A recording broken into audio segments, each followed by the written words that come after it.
Welcome back to the Great Ace Attorney Chronicles. The last time we were playing, we were in trial, and then we did a little Sherlock Holmes in deduction with fucking Mikatoba, which went way more smoothly than it was anywhere else. And we found Judge Jigoku hiding within a chunk. And he seems to know quite a few things that he's not telling us about a bullet hole being in the cabin and a shit ton of other things. Essentially, we're under the understanding that Gregson was killed on the steamship when an assassination attempt was taking place. Apparently, Gregson was the assassin. I'm still not super convinced that Gregson is an assassin.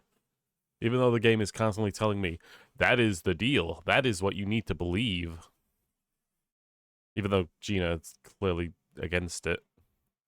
But she's doing it more for emotional sake. We did the exact same thing with a freaking bad case. But we all had to keep constantly being told, it might have actually happened. Teleportation might have actually happened. It could exist. We're but returned, my dear fellows. Right, there's a big old feast on the chest. Why are you using a chest for a table, dude? Welcome back to Britain, and thank you for your timely help. Think nothing of it. I believe that you've had even more of a wearing day than Mikatoba and I know. You could say that. We were on the brink of defeat in court earlier. So this prosecutor, Asogi, had you on the ropes, did he? And he's your best friend, you'll say? Well, he's not really the man I knew in Japan anymore. Kazuma's changed. Oh, Mr. Naruhodo. I mean, it's true that he is clearly much more ruthless than we remember. I mean, it's incredible. To think that he'd even entertain the idea of acting as the Reaper's assassin. Well, nevertheless, you must introduce me. After all, I've only ever met the man as a corpse. When all this started, almost a year ago now. Mr. Sholmes still hadn't told us the truth about what really happened back then.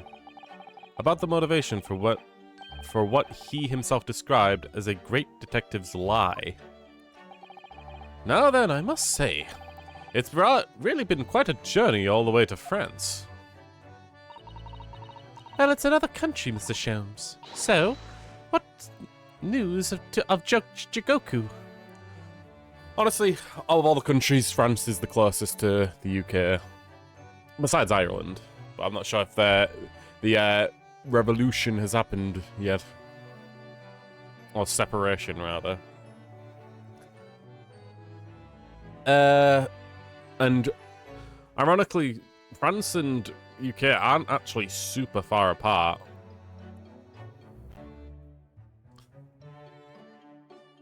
Well, it is, yeah. So what about Judge Jigoku?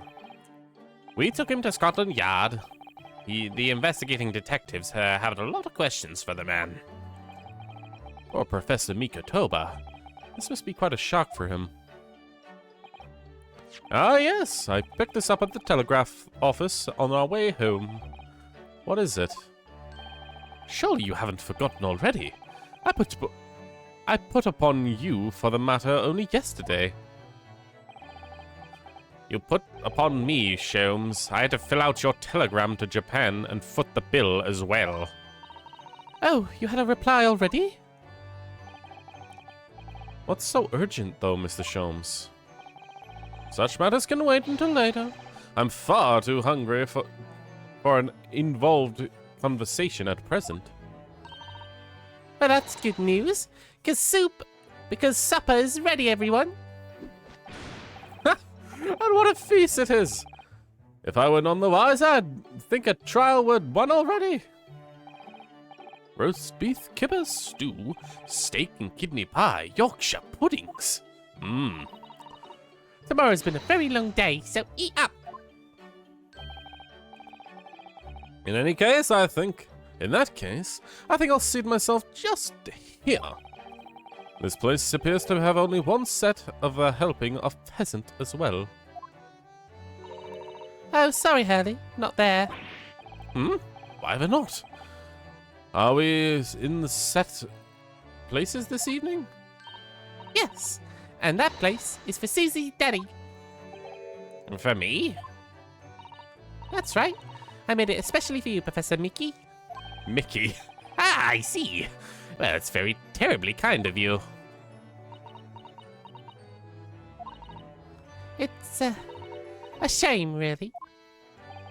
What do you mean? Well, for the brief moment, I believed it. That Susie and I were half-sisters, I mean. Oh! Oh, fuck. Oh, boy. Iris, do you mean...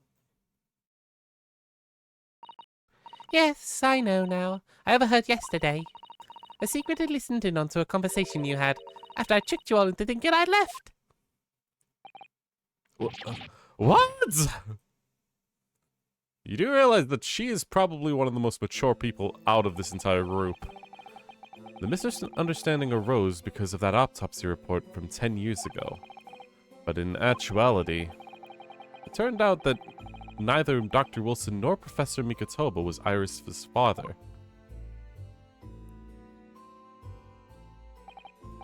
Yes, about that, Iris. You know, I know. You can't tell me at the moment.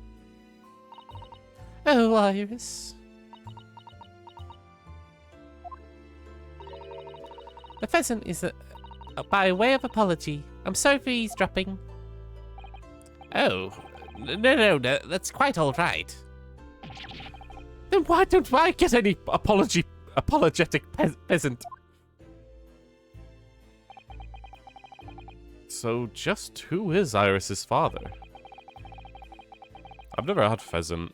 It's very much a rich person thing, I think. Just like, what's it called? The black fish eggs caviar. It sounds disgusting, but it's also something rich people eat because that's what the rich do. I have a feeling pheasant isn't too different. Acquired taste and whatnot. I suppose it's not something we'll be finding out today. Well, at least that mystery is being, like, pushed to the side. We're not gonna keep having a, Will you tell us whether or not you're the father? Well, I would, but he keeps stopping me from saying anything. Yes, I do, because it's funny! Yeah, none of that now. So then, let us dine, whilst our largely peasantless plates are piping hot. Are we gonna assume that Iris is actually the child of the professor or something? A fine idea, Miss Sholmes. It all looks absolutely delicious. Eat as much as you like. There's always seconds. This could be our last chance to ask questions before tomorrow's trial. About the telegram from Japan and about Kazuma. I can't let the opportunity slip away. Okay. So, is everyone just hanging out here? Nope, just Sholmes. Roast beef, kippers, stew, kidney pie, steak, Yorkshire puddings. Kidney pie, nah. I prefer normal steak pie. Kidney... I've had steak and ale kidney pie before. It's not terrible, but the kidney part, nah. It just adds something weird to it. I know that sounds weird, but it's honestly very common in Britain. Find steak and kidney pie. Definitely steak pie is much nicer. Without, like, the jelly-like kidney stuff in it. Or was that the gravy? Can't tell, yeah. But the Yorkshire puddings, they're perfect. For gravy, that is. It all looks mouth-wateringly good. Indeed it does! And if it were accompanied by even a morsel of pheasant, it would be perfection. You're still on that? Oh, it really does look like a feast for celebrating a victory in court. Or indeed, for drowning one's sorrows after defeat. I hope you weren't referring to the trial tomorrow, Mr. Sholmes. He's clearly still in mourning over the pheasant at the moment. Right. Is there anything else? Let's do a little rundown from everything. I do like this fireplace. It's one of the best things I've seen since we've arrived in the country, in fact.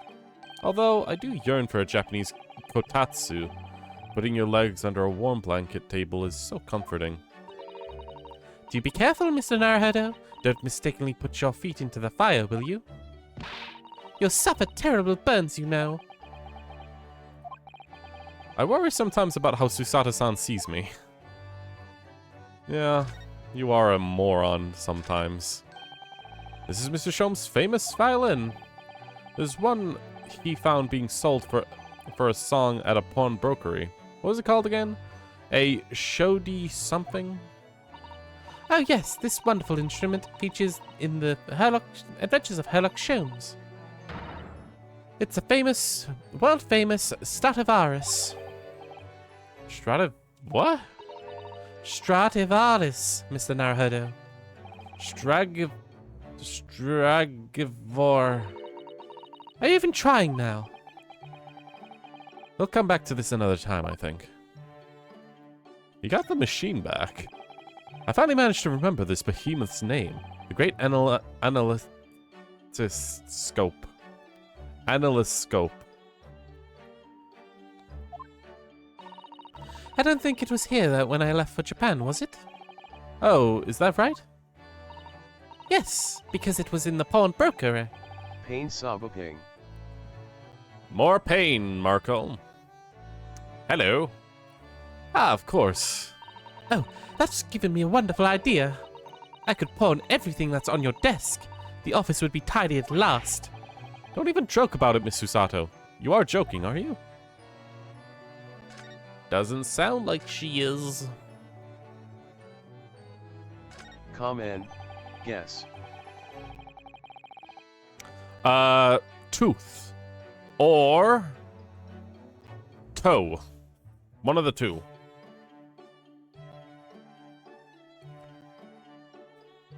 If I remember correctly, the large imposing lump of iron is called a typewriter.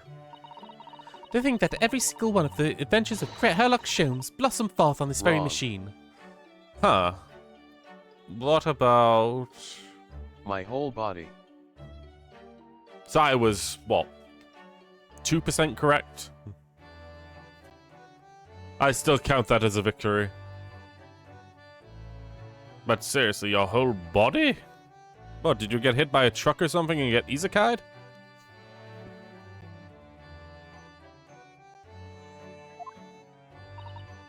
Ah, it's such a dreamy thought.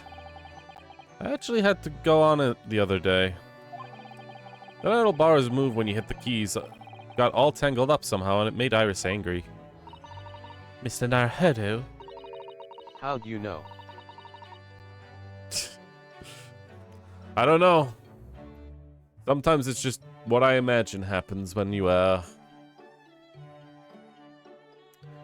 just imagine you running out of your house and just instantly getting slammed by a truck. It's hard to see cats when they run along the road. A lot of the time, they don't give a fuck.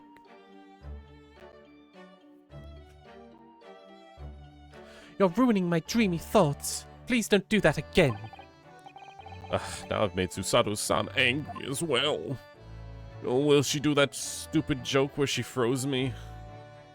God, I hope she does. This blackboard is where Iris writes down the latest ideas, isn't it? Let's see. Oh, she seems to have drawn up a lot of little stick figures all lined up. Look. Cheap apples at the market, is what they all of them say. What? The little figures can speak? All of your questions would be answered if you only read this month's Randest magazine. So I'm the only one who can't make sense of any of this. I don't know what the hell that means. Suppose inside joke, maybe? Why the fuck would a truck be in a farm? It would be more obvious if a tractor ice guide me. That's the Konosopa or whatever the fucking anime's called, where the dude has a heart attack because he thinks he's gonna get isekai'd by a truck when it's actually a tractor, and the girl is completely fine. Essentially, the dude is exceedingly pathetic.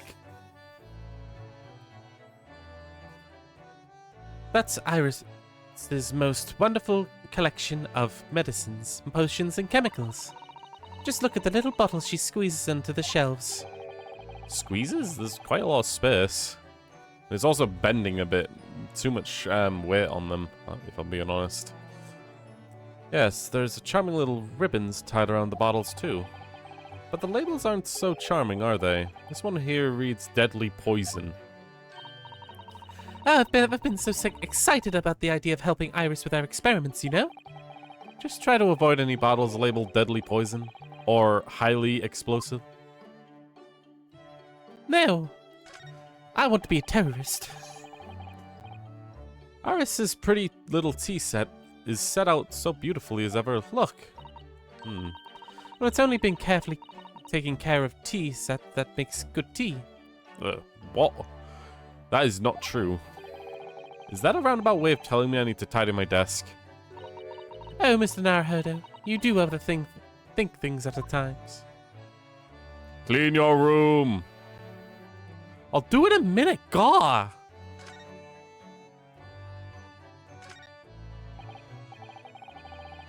Ah yes, Mr. Sholmes' curious collection of trinkets from various mysteries he's solved. Is there anything new there? It's one of my favorite parts of this room, full of items and such exciting tales to tell. And I do believe he's added to it since I last looked. Now there's a mysterious princess, a mysterious little box, and a mysterious horseshoe and a mysterious biscuit. Oh. The box would be, maybe the music box? I doubt they would have just let that go. I think that last one might be just one of Iris's unfinished snacks. Yeah. I think that's everything. Alright, Sholmes. Oh wait, there's a globe. There's also just shelves, chemistry apparatus, books, papers, all sorts of things that I've never seen before. It's all heaped up so high I can't help but feeling like it's gonna topple at any moment. It looks as though it might topple, and yet it doesn't. It's the upper-tone of Mr. Sholmes' brilliance. I don't get it. As it happens, I'm quite well practiced when it comes to stacking shelves myself. Just the other day, the shelf in my office completely gave way under the strain, though. It looks as though it might topple, and it does. Yes, that's quite the epitome of your disarray. I really don't get it. I don't get why you're being so rude to me. I'm just trying to have a nice conversation, Susato. Can you stop insulting me? Mr. Sholmes, Okay, what are you doing? But for real, my whole body hurts because a bunch of bats and sticks fell on me while I was carrying something into the basement. A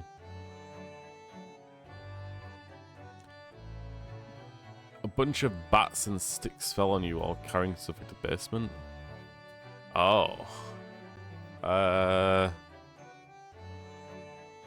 have to wonder why you had a bunch of bats lined up to fall on you.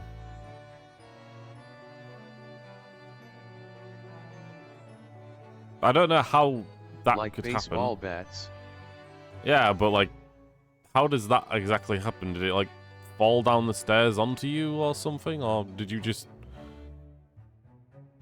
Did they fall off a shelf?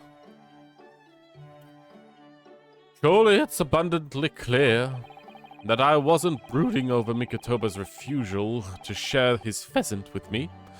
Nevertheless, I felt it need to Fall withdraw from a from... shelf. Oh. But you said bats plural, meaning that you had multiple of them happen. Kind of like some sort of like Tom and Jerry skit.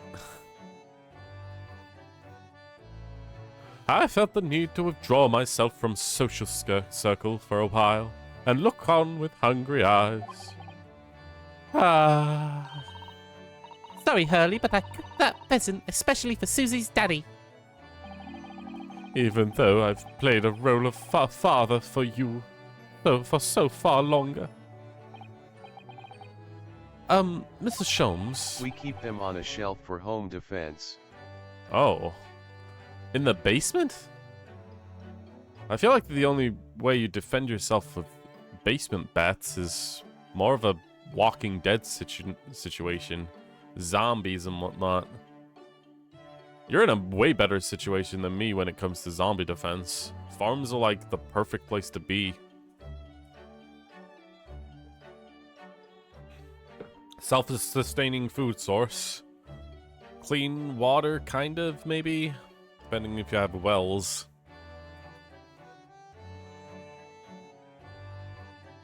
A out-of-the-way location, so you don't get bombarded with zombies, at least for the first few months. Yeah, but the crops are getting worse. Ooh. Can't you just give some fertilizer to them? This is coming from somebody who has absolutely no idea about gardening or growing anything. But it's probably like winter time, isn't it? Maybe. That's causing that. Temperature and whatnot. Could I discuss some things with you? Then don't give advice. Too bad. I am notorious for desiring the giving of advice that's unnecessary and unwanted. My brain is just too filled. It needs to be expended. Expulged of its extra thoughts. Certainly, my dear fellow. It's winter time and the land is becoming non-fertile. I see. I had a feeling it was that. Can't you do the inside farm though? Greenhouse and whatnot.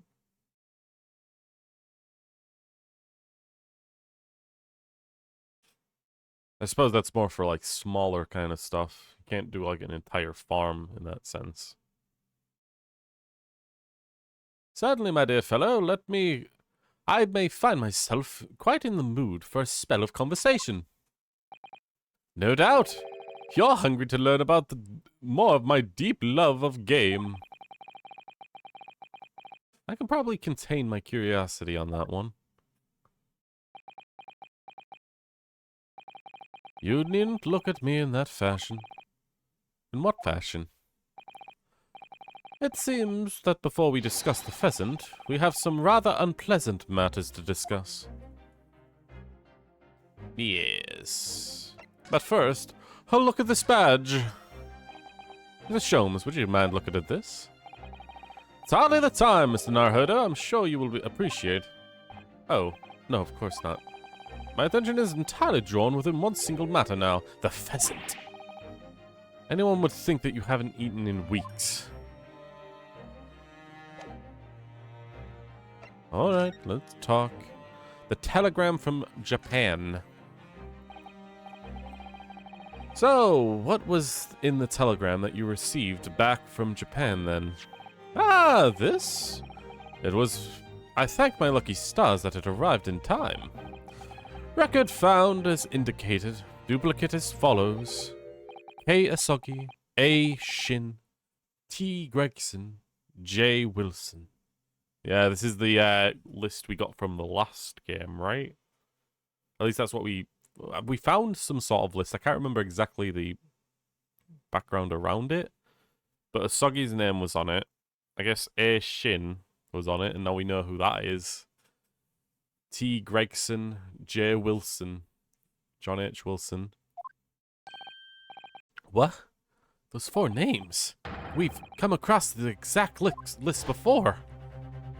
Yes, a long time ago. It came up in that unforgettable case last spring.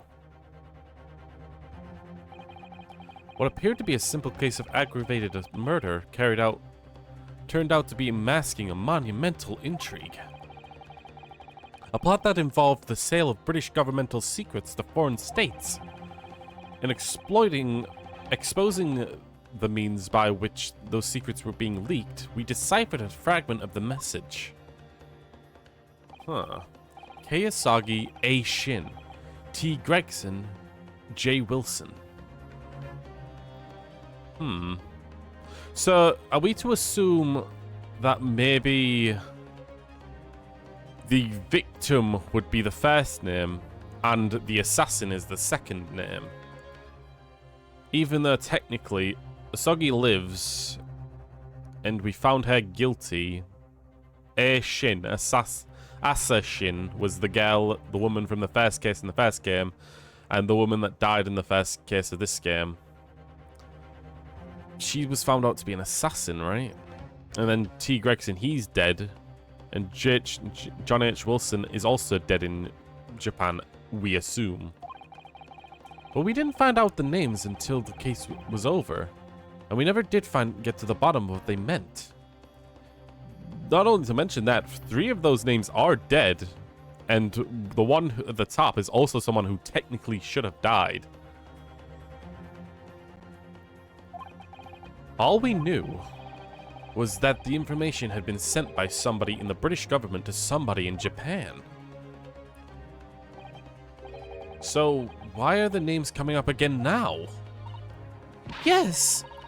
Where did the sender of your telegram discover them, Mr. Sholmes? I have here the message that I wired yesterday. Allow me to read it to you. Enter Judge Jigoku's office undetected and investigate the telegram records. Expect to find communication from Britain dated on 1 year ago. List the 4 names. Need by tomorrow. Naruhodo. I sent it to a detective I know who specializes in clandestine missions of this nature. Oh, is that, yeah, Hosonaga. You asked Inspector Hosonaga to undertake such an onerous task for you? And in my name? I wonder what guise he opted for this time. My dear fellows, it was a matter of great urgency, you understand? Anyway, the list of names we found in Seishiro's office is as Sholmes predicted. So you mean that mysterious collection of names that was sent to Britain, from Britain to Japan was... It was sent to Judge Jigoku. He was the intended recipient. I don't believe it. But it doesn't answer the question of what the list of names actually signifies. I did formulate a hypothesis about that. But without a shred of evidence, I couldn't possibly have shared it. Mr. Sholmes looks deadly serious for once. Okay. So we got a telegram. Records indicated duplicate follows. Kiyosagi A. Shin, T. Gregson, J. Wilson, Hosonaga.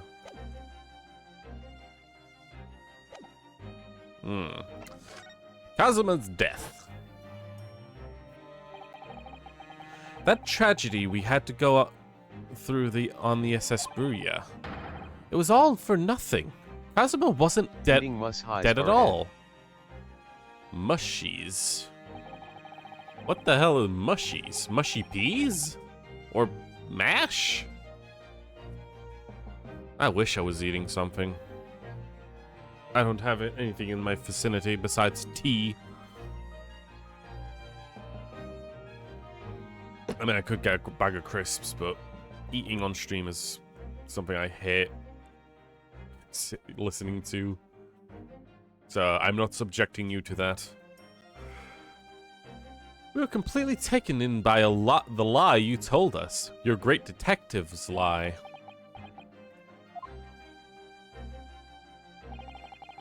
I took no pleasure in deceiving you. However, at the time, all that concerned me was preventing the young man's study tour from taking place, whatever the cost.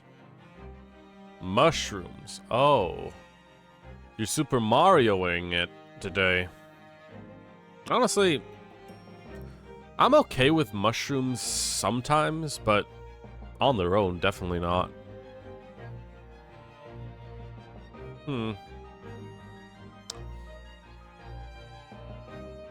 Dipping them in ketchup too.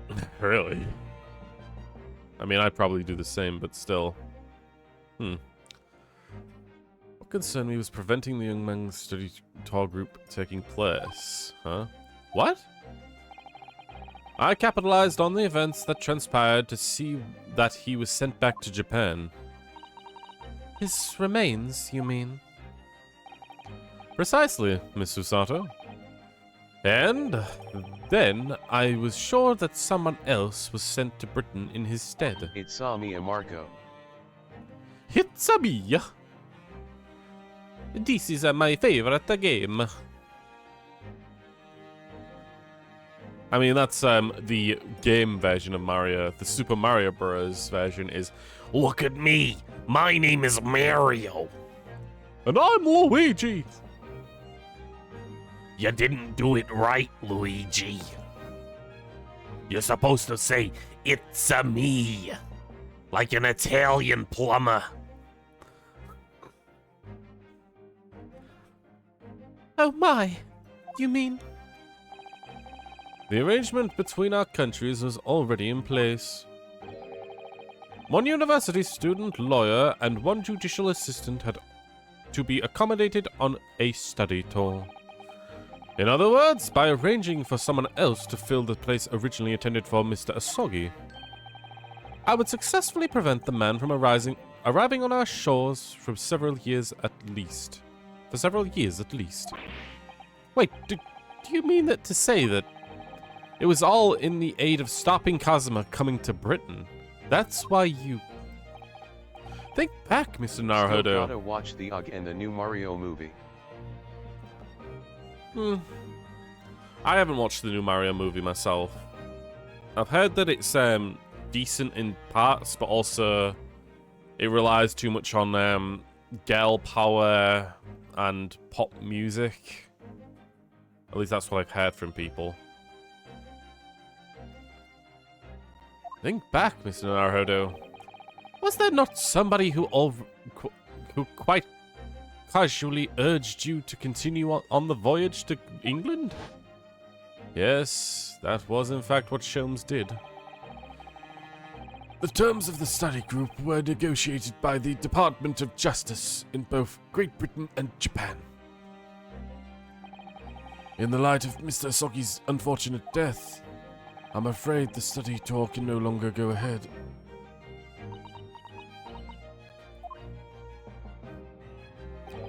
My dear fellows, the majority of our problems have an extremely simple solution, you know. You got Discord? I can send the whole 5 nights at Frederick's movie. It's fine, Marco. I can figure that out on my own. I've got places and sources on my in my head of finding movies and the like.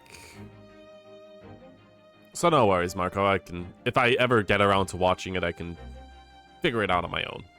But thanks though for the offer. All you require is one lawyer, and the study tour can continue, surely. But there's no one else with the necessary qualifications, Mr. Sholmes. We know of no other lawyer. The voyage to London still promises a good month of time. Ample opportunity, I would say, to find yourselves another suitable lawyer. So, you manipulated me? I've often remarked on the extraordinary lengths to which friendship will drive a man. I was sure that you would arise. I get it, bro, cool cat. Not illegal, just not above board. Hush now, Marco. Do not bring up my illicit activities. I was quite sure that you would rise to the challenge for your late friend. I don't believe it. But if it was all contrived... Satan, why are you in hell? Me, I gave a gun to a blind person and told them it was a hairdryer. Satan, Caitlin's.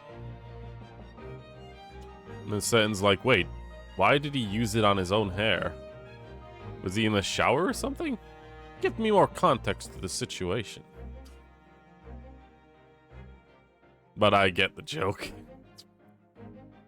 Dark. But if it was all contrived... I mean, what happened to... what was treated by the authorities as murder? A woman was mistakenly arrested as the perpetrator. What do you suppose became of her? Naturally, I didn't allow the misapprehension to have any serious repercussions. I subsequently explained everything and assisted the unfortunate soul in finding the foreign refuge that she sought. I seem to remember Miss Susato and I had some rather strong words for her. Well, she was certainly not devoid of all guilt. She deserved every word, I'm sure. I wonder if she made it to America then.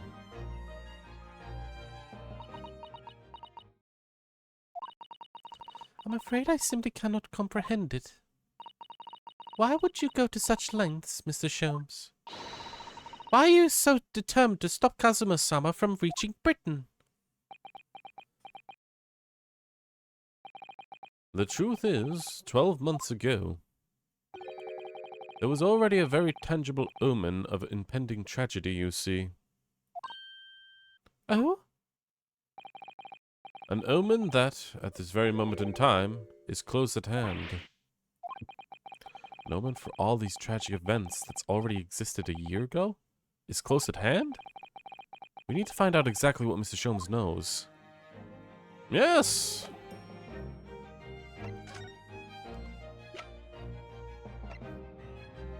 We also found this small machine part found in Mr. Sholmes. Not Mr. Sholmes, found in Judge Jigoku's cabin on the SS Groose. The blind person was wet for they were shot by kids using water guns. Wow.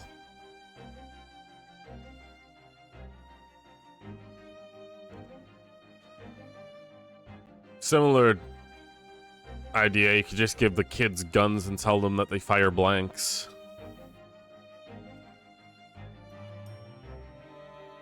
And that they have to pretend that they died when they fall over. That's even more dark. Ugh. Is that actually? What is more dark? Handing a blind person a gun and telling them it's a hairdryer, or giving guns to kids and telling them that they fire blanks and they need to pretend to die when they get shot?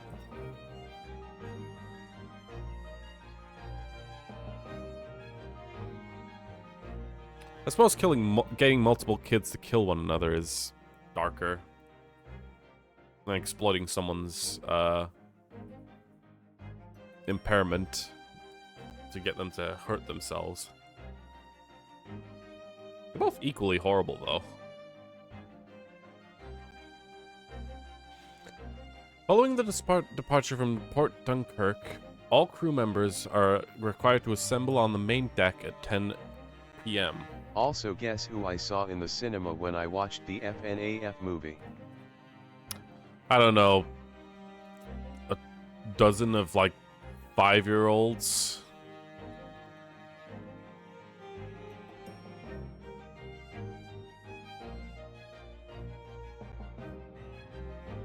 Yeah.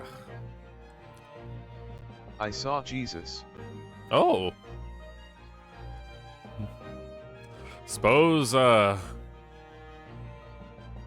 situation calls for it. Jesus would be interested in seeing, the bite of every 87. Following the departure from the port of Dunkirk, all crew members are required to assemble on the main deck. Yeah. At 10 p.m., in order to review the evacuation procedures, the drill will take 20 minutes.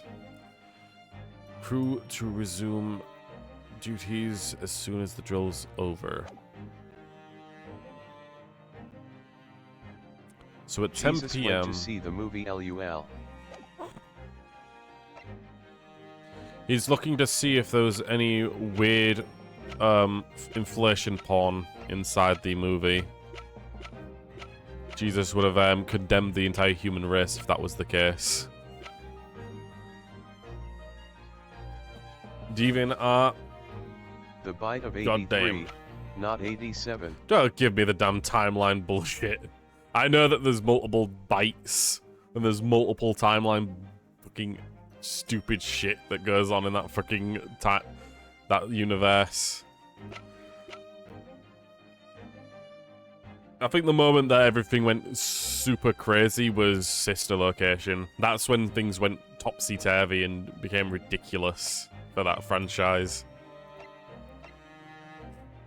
Up to 4, it was somewhat cohesive or understandable, but Jesus Christ, it got worse and worse as time went on. Am I representing something to him? He said an omen is coming to pass.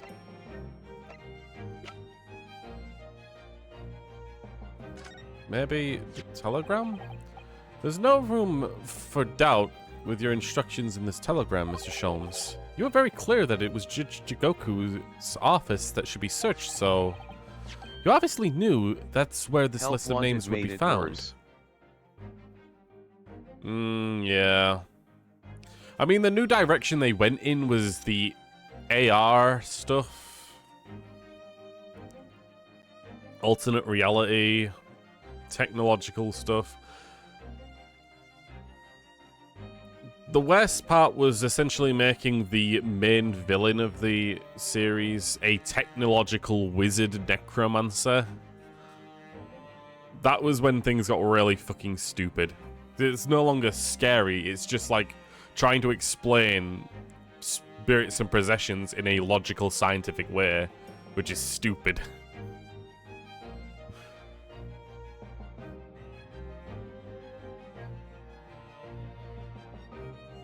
Well, you obviously knew that this is where the list of names would be found. Kiyosagi, A. Shin, T. Gregson, and J. Willison. But we only learned of those 4 names just over 6 months ago now. And only because they appeared as part of a top secret government communication that was leaked. Bro become Vanessa too. God. It does suck, honestly. I do actually think that the freaking security breach, if they didn't like pull back and make a game for babies, that's what that game is made for. Literal like 5-year-olds. Vanessa could have been a genuinely interesting villain, a new villain, a Vanny and Vanessa thing, right? It could have been cool if they made her the actual main antagonist and they didn't take away the knife. Yeah. Well, that's what I think. Other people will disagree and be like, I still want it to be Afton or like whatever the fuck the Mimic is now. The Mimic is a good villain, you just don't understand. Even though there was literally no information about it beforehand, it just kind of appeared. Just shut up.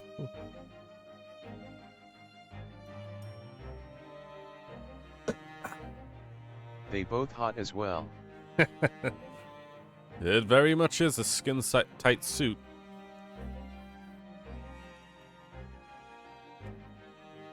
That's true, yes, but at the time you were unaware of the background. You see, those 4 names were wired to Japan.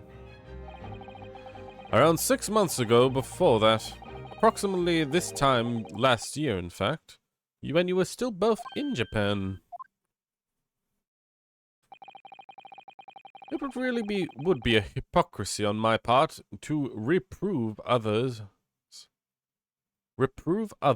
for intercepting state secrets. Because after all, I'm perpetually eavesdropping on communications between British and Japanese governments. You're perpetually doing what? How? Never mind the details, but you should know. No secret is safe from the Herlock Sholmes when he has designs on knowing it. Oh my, Mr. Sholmes, what a fabulous line. Now, 1 month ago, 1 month after the list of 4 names were wired to the reciprocant Jigoku in Japan, Dr. John H. Wilson was murdered. As soon as I learned of the incident, a hypothesis rapidly took shape in my mind. As it turns out, I was partially correct, and partially mistaken. Nevertheless, it was the beginning of all the tragic events that were to follow. Mr. Sholmes, please, tell us all you know. Tell us about these 4 names, and the tragedy in which they're all somehow connected. Yes, sure. I mean, they're all connected to the Professor case, right? All of them. Help. Call Saul one or way or you be another. my defense since I'm accused of murder for 2 people. Tuh. Your Honor, he can't be guilty, for he is a cat. Cats do not have the capacity to want to murder. They simply do. Are you going to consider this man a murderer because he has an instinctual design to want to kill humans? No, for that is speciesist. You must accept that cats simply choose to murder at times. Else you'll be considered racist. Nobody wants that. Or speciesist. That's what I said. Speciesist. God, I really hope aliens don't show up anytime soon, because God for sake, we would have a lot of people trying to push speciesist as a word. The 4 names! As I said when I learned that of Dr. Wilson's murder in Japan, my mind immediately turned to those 4 names because, you see, there was someone else on that list who I believe to be recently deceased. What? Who? Shin, as it was transcribed in Japanese script. In actual fact, Miss Assassin. That was a familiar name for me. She was a professional killer, well known among London's unsavory classes. Oh, I see. But she was completely vanished from the existence several months before Wilson's murder. So I came to the logical conclusion that she herself had been killed, and accordingly, I became fearful of the lives of the remaining 2 persons on the list. Ah, K.S. Soggy and T. Gregson. Owing that to our proximity, I decided to take measures into protecting Gregson myself, but I was determined it would be the safest if young Asagi were to stay away from Britain. Ah, so that's why you went to such lengths to prevent his study tour from going ahead. Exactly! So, you already knew who Kazuma-sama was, Mr. Sholmes? Oh yes, Sholmes and I have been exchange correspondence for years. I recounted many tales about Asagi to him in my letters, and news of Dr. Wilson's death, of course. So, Mr. Wilson is dead then? I didn't know. Oh, Iris. I know he wasn't my daddy, but still, that's very sad. I'm so sorry, Iris. We knew the significance of the name, obviously, but we just couldn't bring ourselves to tell you. No.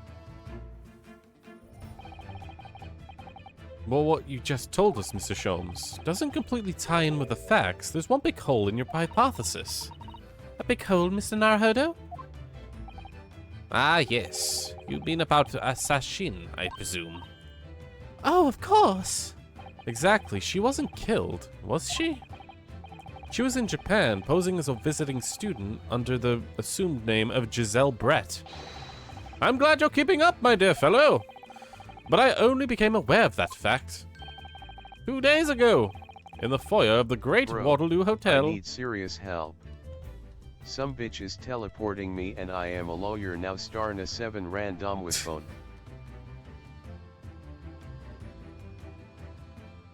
Jesus. You can't just become a lawyer, Marco. You have to have a crazy name. You have to essentially bluff the hell out of your way up to the top. No, you don't have to know anything about the law, apparently. But you do need to at least understand how to puzzle solve witnesses' testimony.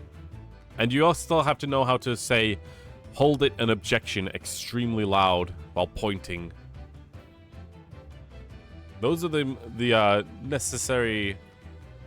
Lore goes crazy. Yeah, exactly. I still find it ridiculous how Phoenix has next to no idea how to do his job as a lawyer, even though he's apparently been studying to be one. The first case he had, he's just like, what do I do? How do I do anything? 2 days ago, in the great foyer of the Great Waterloo Hotel. Ah, And upon hearing the startling revelation, the hypothesis that I'd formed surrounding those 4 names was completely turned topsy-turvy. What? Topsy? Topsy hypothesis. What do you mean when you say your hypothesis was turned topsy, Mr. Sholmes? I believed all 4 names on the list to be names of victims. However, I was mistaken. Very much so. Assassin was a killer. So this telegram is a list of both victims and killers, is it? Indeed. And it would seem that Miss Shin was dispatched from Britain with the sole intention of dispatching Mr. Wilson. Her visiting student status was merely a front. ah! Which would of course explain why no motive could be determined for her actions. So the real reason why Mr. Wilson was killed by Assassin is because he was the target of the assassination. And formed with that knowledge, fresh consideration of this telegram puts the list in a very different perspective. What do you mean? Well, does it not strike you? There is another among the 4 whom subsequently became a visiting student. Wait, you mean? But of course, a man you know only too well. You mean Kazuma? Oh! He did say in court earlier today. Yes, on the 31st of October, I accompanied Inspector Gregson to Dunkirk in order to carry out a mission. And that mission was the assassination of a mark. Young Mr. Soggy accepted the mission a year ago now. Surely not. Phoenix on case 1, what does me do now? Phoenix on case 5, the director of police is guilty and has been dispatching people who found out about his past and killed them. He also framed Lana Sky because she was close to bringing him to court. Cool cat. Pretty much.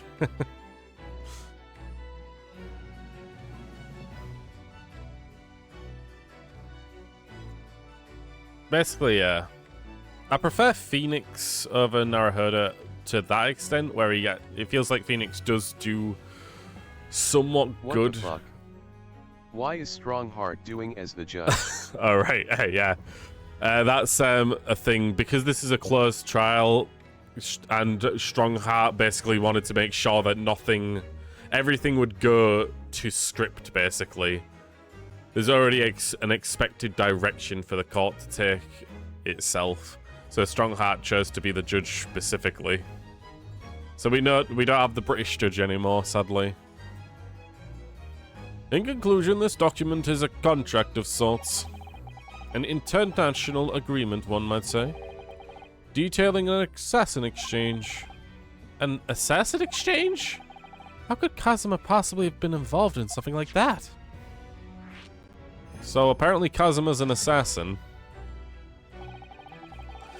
Let's assume that we have two parties with each wishing to dispose of a distinct individual. Those two parties then make a contract to swap their respective assassination targets. That would be an assassin exchange. So to begin with, the British assassin is dispatched as a visiting student to Japan, where she kills the target.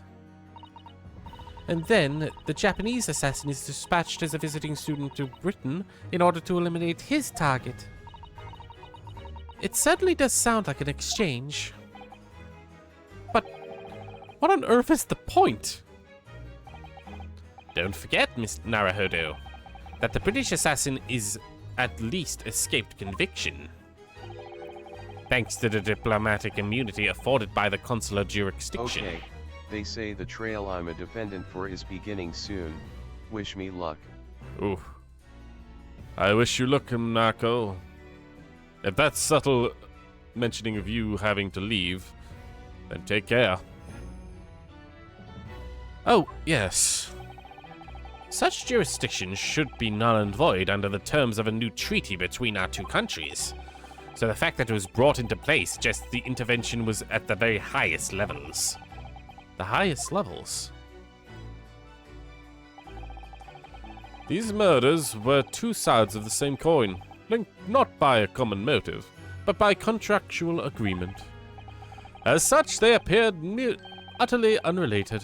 Yet, in truth, the assassins were complicit in one singular, devilish scheme. No, I'm actually in court. Oh, I see. That disassociation and the safeguard of diplomatic immunity were, I believe, the motivation behind this plot. Wait a minute, Sholmes.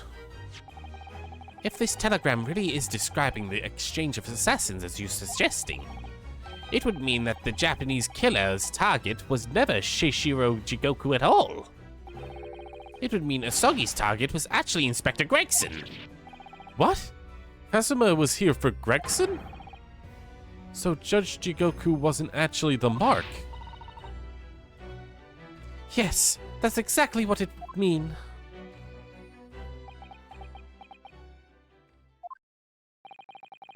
I hold myself personally responsible for failing to keep up the inspector safe. Mr. Sholmes?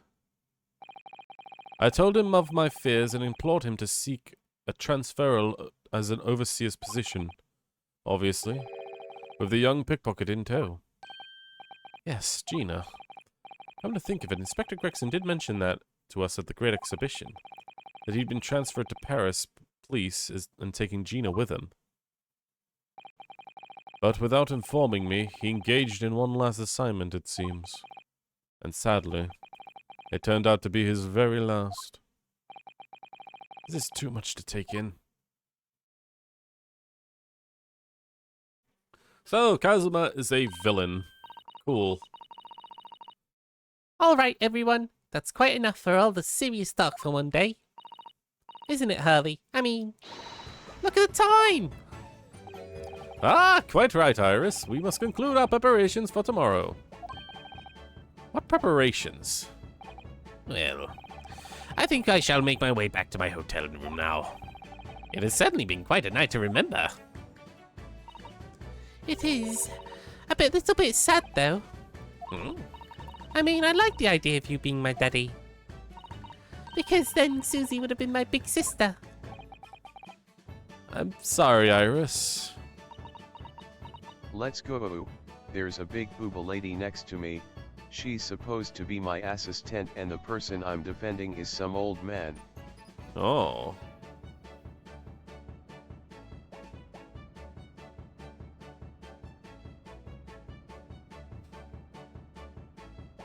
I'm trying to wonder, are you actually referring to a case?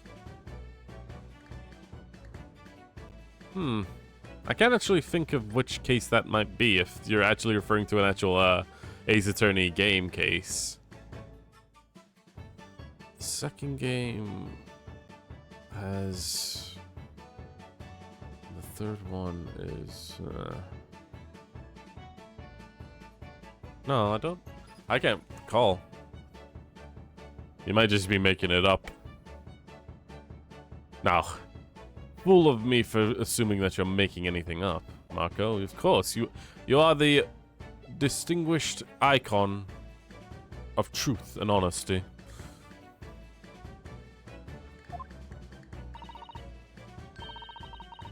I know, Iris. I was thinking quite the same thing. Never mind. My eyes were deceiving me, it's some kid. Oh.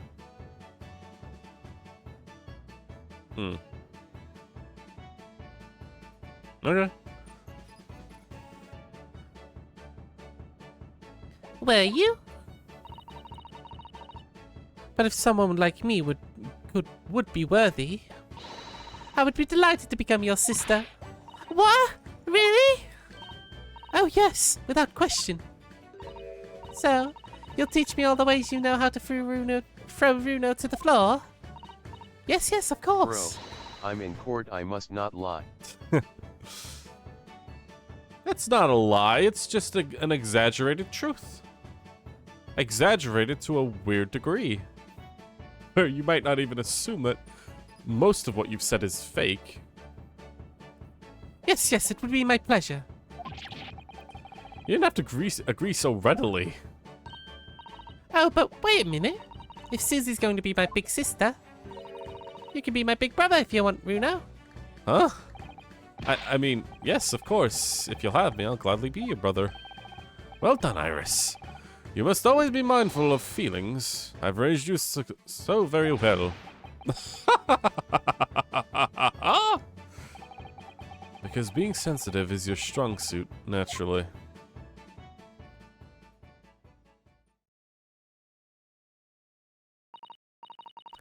Right. I'm going to go work extra hard for tomorrow now, because it's for my big brother and sister. What is this all talk about preparing for tomorrow? Preparing what? You'll have to wait and see. Oh, yeah, wonderful. That's just like the tagline of this entire series. Don't worry, we'll tell you later, trust me. Good luck in court tomorrow. I'm expecting a sterling performance. I'll do my very best, of course. Well, at least the investigation days are taking much less time. So the overnight break in the trial's proceedings became a crucial turning point, exposing new truths whilst posing as new conundrums. That list of 4 names on the telegram in Judge Jigoku's office, and the extraordinary assassination plot in which my best friend had somehow become involved. I felt as though I'd been plunged into a greater darkness all of a sudden. But at the same time, I felt sure that I would see the light again soon. These people are gonna die! Because I was lucky enough to have the most wonderful family in the world standing steadfastly behind me.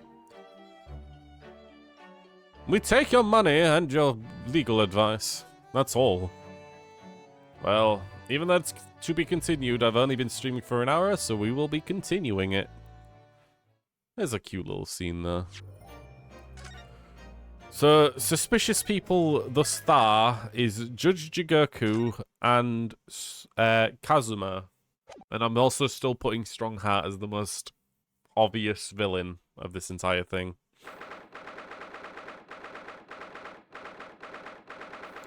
Fourth November, 9:30 AM, the Old Bailey courtroom. There he is. Before we begin today, I have a brief announcement. With the closed trial 10 years ago, some astonishing facts have come to light in these proceedings. The revelation that the well-known Reaper is actually an organization illegally executing its own brand of justice. And the discovery of the respected yard inspector was at its heart until he himself perished in an assassination plot. Well, I say to all members of the judicacy here present on the occasion that we will stop at nothing to uncover the whole truth behind these disturbing findings. Yeah, Strongheart really loves standing up on the judge's bench. Counsels, you will undertake this trial with the resolve to pursue the truth to the bitter end. Resolve, yes, that's my intention.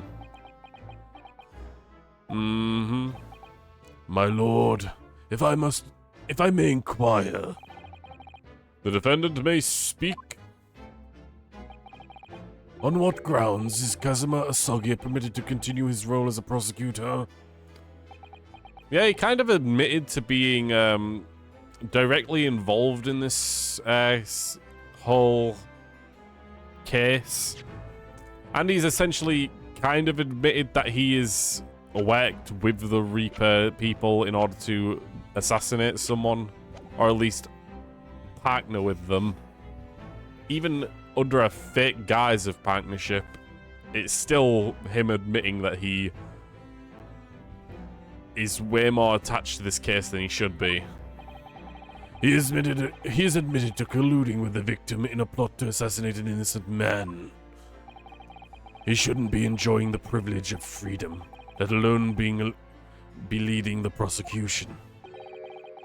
I submitted a written petition to Lord Strongheart, requesting that the judgment of my transgressions be delayed by 1 day. You did what? In today's proceedings, I'd intend to expose everything. My whole life, for the last 10 years, has been leading up to this one day. Kazuma! Whatever the outcome of this trial, I give my word that I will accept whatever punishment is deemed appropriate, however severe. And I suggest you prepare yourself for the same, Reaper. Fucking hell, dude, I'm trying to be nice. Kazuma is bristling with hostility today. I get the distinct impression that we're heading into very dangerous territory. Is that really even Kazuma-sama standing before us? Is it gonna be that Kazuma is dead and this is someone pretending to be him or something? Because they keep mentioning that. As an extreme exception to normal practices, I have granted this prosecutor's request. The defense finds this acceptable, I presume. I really fucking shouldn't, but okay, yes, he's my friend, I guess, so I'm going to ignore the fact that he might be the killer. In that case, in the name of Her Majesty and the Queen, I hereby declare this court to be in session again. We resume the closed hearing of Barak Van Zeeks. The defense is ready, my lord. The prosecution is more than ready. Very well, then. This preamble has taken long enough. Prosecutor Asogi, begin. As you wish, my lord. The prosecution calls to the witness stand. First to the witness stand. Bring Seishiro Jigoku to the courtroom. At last, then, we've reached the final battle. He's putting literally everything on the line now in order to get to the truth. Come on, Ryunosuke. It's time for that steely resolve, because it's going to test it to the limit. Ugh. We still haven't gotten all the evidence, by the way. There's like a dog collar, remember, that we found in the second case of this game. That hasn't come up yet.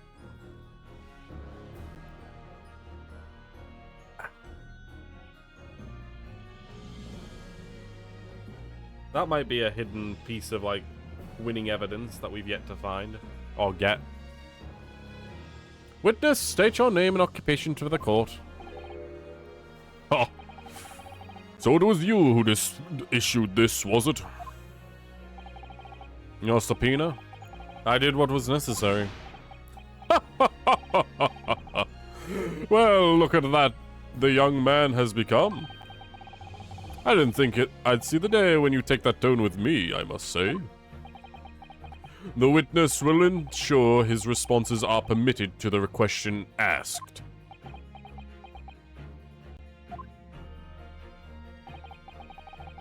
My name is Seishiro Jigoku, a Supreme Court judge from the Empire of Japan. 16 years ago, this man came to London as a visiting student. 6 years later, he returned to Japan. As well as presiding over the Supreme Court, he is also currently Japan's Minister of Foreign Affairs. I am, of course, fully aware of Judge Jigoku's preeminent roles. I invited him personally to the International Forensic Science Symposium as a representative of his country. I also played a key role in the conclusion of the Anglo-Japanese Treaty of Friendship and Navigation. Ha! It was a great honor to be involved in the negotiations. I put my all into that treaty. Judge Jigoku, I must ask. Well, I never. Fancy the young murdering student turned up here of all places. What? The young meddling student?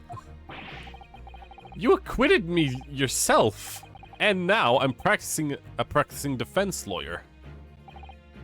Yes, I'm fully of self-importance like your friend across the room, I see, and full of self-importance. You came here to London by invitation to the International Forensic Science Symposium. But then, without informing anyone of your plans, you took flight to France. Took flight? I have to object to that turn of phrase. Then explain yourself. What exactly were the circumstances? Well, I was somewhat expecting this, and I'm sorry to say, I decline to comment. What? Leaving the country prematurely when I was an invited guest may be questionable etiquette, but my decision is unrelated to this case. I can't be bound to testify. Unrelated, you say?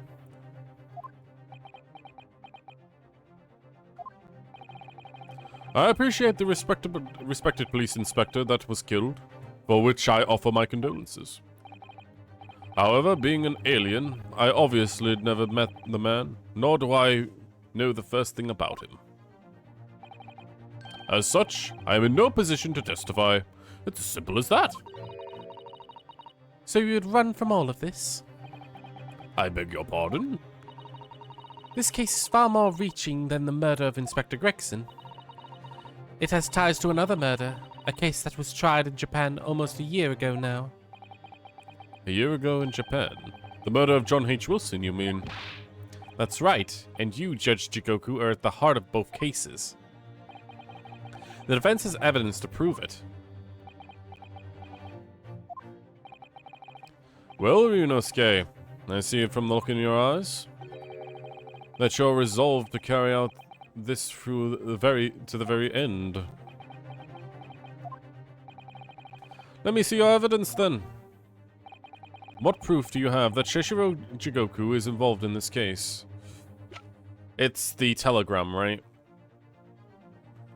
The telegram is a correspondence we found in Judge Jigoku's room, or was found in his room, that shows that he was mentioning the names of Gregson and John H. Wilson.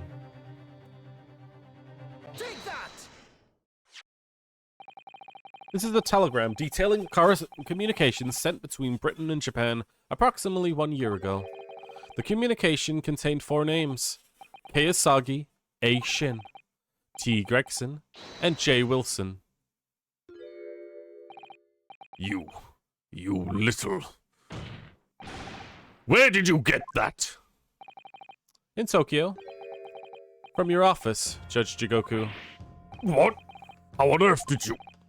What is this all about? Why is my name on that Motherfucker. list? I'm stuck here for another day. Oh no. This list is of 4 names follow a certain pattern. T. Gregson, J. Wilson are the name of victims. Kiyosagi and Assassin are the name of assassins. No! A year ago in Tokyo, Dr. John H. Wilson's life was taken in a Western-style restaurant in the capital. The culprit was found to be a visiting student who went by the name of Giselle Brett. But her real name was Assassin, a professional killer sent on a mission to kill from Great Britain. That is still the dumbest pun name ever, but I still kind of like it. Assassin. The court is prolonged for another day. Guess I'm free for now then. Oh. Nice. Court is prolonged for another day. Fair enough. Although in Ace Attorney law, for some reason, it's still unclear the actual reason besides making cases go quicker. You only have 3 days to prove your innocence, and if you can't, then you're guilty. And usually proving your innocence requires someone else to be guilty, which is really stupid. But that's Japanese law, unironically, in a weird way. Although I'm not sure if they have a time limit of 3 days, like the Ace Attorney does. A. Shin and her victim, J. Wilson. And the murder that just took place here in London was the counterpart to that crime. An assassin sent from Japan, also a visiting student, Kazuma Asagi, whose victim was the British police inspector, Tobias Gregson. Kiyosagi and T. Gregson. 2 more days left, I guess. Pretty much. 1 assassin from each country to kill a target residing in the other. What exactly is the defense suggesting? That these 2 cases of murder, one took place in Britain and the other one in Japan, were masterminded by a pair of individuals from each country as a form of assassin exchange. And the telegram the defense has acquired is proof of this international contract to kill. What? The telegram was found in your office, Judge Jigoku. In other words, the mastermind in this Japan was you. Judge Jigoku? What's this all about? And you, Kazuma, you lied. During yesterday's proceedings, you acknowledged that you'd accepted the assassination mission, but the mark wasn't Judge Jigoku at all. It was T. Gregson, Detective Inspector of Scotland Yard, as shown by the names on the killing contract. Very impressive, Ryunosuke. But in actuality, I didn't lie. The name of the target I was ordered to kill never passed my lips yesterday. The idea that Shishiro Jigoku was the mark came entirely from you. What? Oh, sorry, I misspoke. Sorry, I guess you're completely innocent. Never mind. You deliberately avoided saying the name? The defense claims that these 4 names indicate some sort of international assassin exchange. I'm sure I speak for all that are present when I say that the very idea seems utterly absurd. Well, Judge Jigoku, what do you have to say for yourself? His silence is only goes to prove his guilt. There's another very important point that this new development brings to light. There's now a distinct possibility that the scene of Inspector Gregson's actual murder was in the witness cabin aboard the SS Groose. That's a weird ass paddle. It really is. I still don't know how he's making the loud noises of a gavel with a freaking horse cane thing. Judge Jigoku, you have to testify now. To refuse would put you into contempt of court.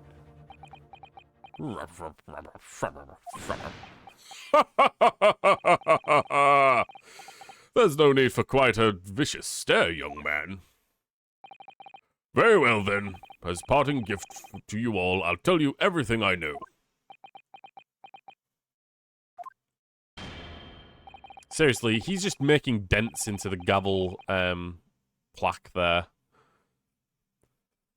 It seems that this Japanese gentleman has information that the court must hear about the alleged assassination exchange and the events of the night of the 31st of October. Present your formal testimony now. As you wish, my lord.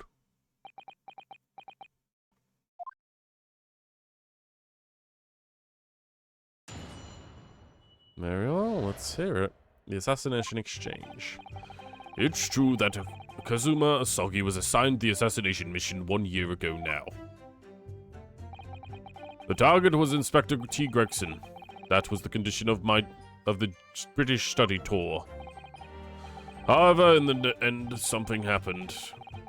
That meant that the young man was unable to carry out his mission. On the evening in question, a member of the crew was on duty outside my cabin at all times. If there had been a shot fired, the crewman would have heard it, so clearly I can't be involved.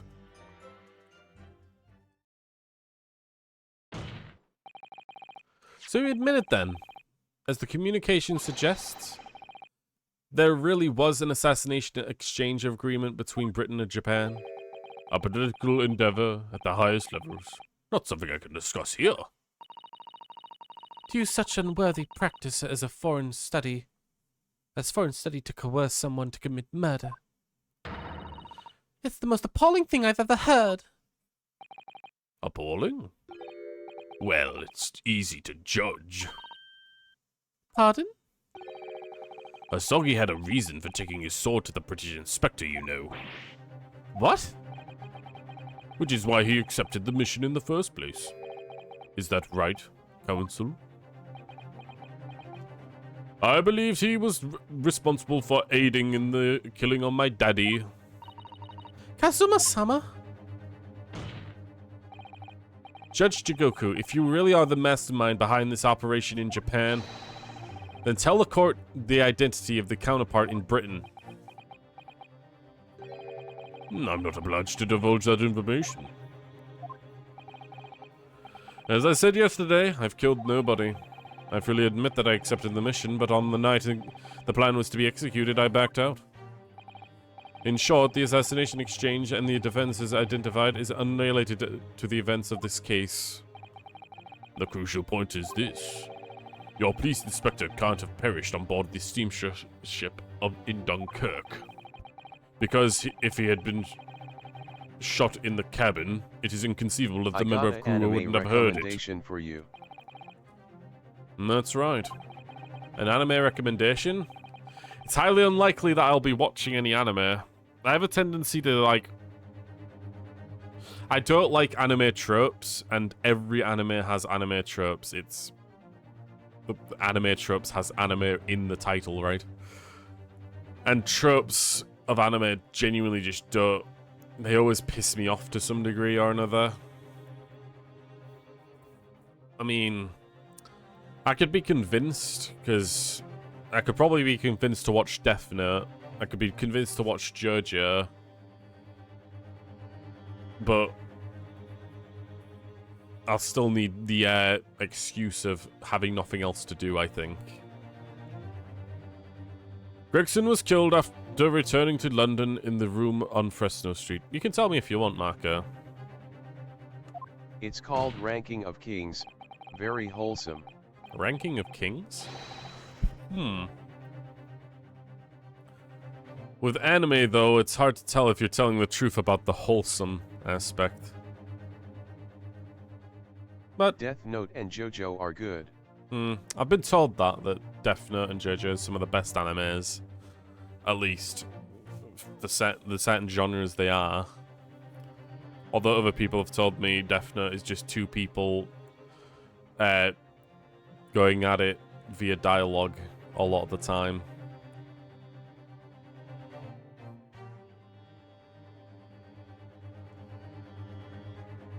Yeah. I'll keep it in mind, I think. I'll look at it at some point, but again, anime has a tendency to bring out some of my least enjoyable aspects when it comes to watching stuff. Overanalyzing and shit. That's what I do. Is the perpetrator of the crime... Wholesome. Oh. The animation and art style say so themselves. True, but anything that looks wholesome can very easily twist itself upon you. The perpetrator of the crime was the Reaper Barak Van Zeeks. The prosecution's accusation remains unchanged. To think that a seemingly innocent foreign exchange program was the facade for such a Machiavellian dealings. Clearly, it's a plot that only the government minister and the high-ranking judge, such as the witness, could hope to execute. Well, I seem to recall that someone in the great British side who controlled everything. Be that as it may, it is not the place of this court to pursue the villainous assassin exchange plot. We are only concerned with the tangible evidence pertaining to the murder of Inspector Gregson. Is the defense clear on that point, counsel? Bro, this ain't Happy Sugar Life or Higurashi when they cry.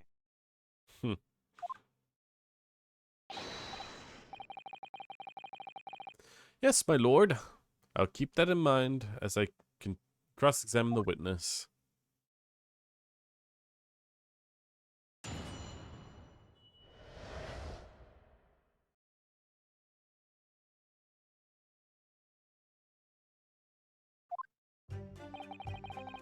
It's true that Kazuma Osogi was assigned as assassination mission 1 year ago now. A year ago? When Kazuma was still in Japan, then? Correct. It was the examination center of applicants for the study tour I approached in. I'll never forget it. I remember exactly what you said. You just came out and asked me forthright if I'd considered traveling to Britain on an assassination mission. Surely not. I thought it was a joke at first, of course, but then it was made clear to me that if I didn't accept, I wouldn't be considered for the study tour. So, you agreed to it just for that? I mean, I know how much you wanted to study in England, but assassination? I thought the word assassin is funny. It's got 2 asses in it. The Empire of Japan had accepted a proposal from the British Empire at the time. An agreement was sent to send a student from each country to the other to deepen cultural understanding and friendship. But behind the scenes, the chosen students were to be given assassination missions. I had no choice but to accept the proposal that was orchestrated from my British counterpart. Why didn't you expose the plot then and there?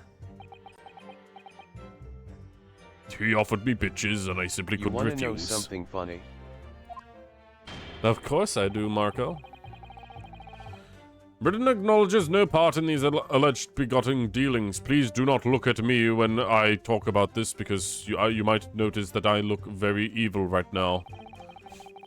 I advise you not to make any spiraculous allegations, Foreign Minister Jigoku. As a witness, I'm bound to tell the truth, my lord. Anyway, I picked Race car Asogi. spelled backwards is race car. My humor is broken. You're acting like I wouldn't have known that. I can't remember what they're called, but there's a specific word for certain words or phrases that are the same spelled backwards. Like later in the Ace Attorney, there's an actual like, case with characters who all have like names that do the exact same thing as that. There's like someone called Lisa Basil who also spell it backwards and it will be the exact same. And Glenn Elg.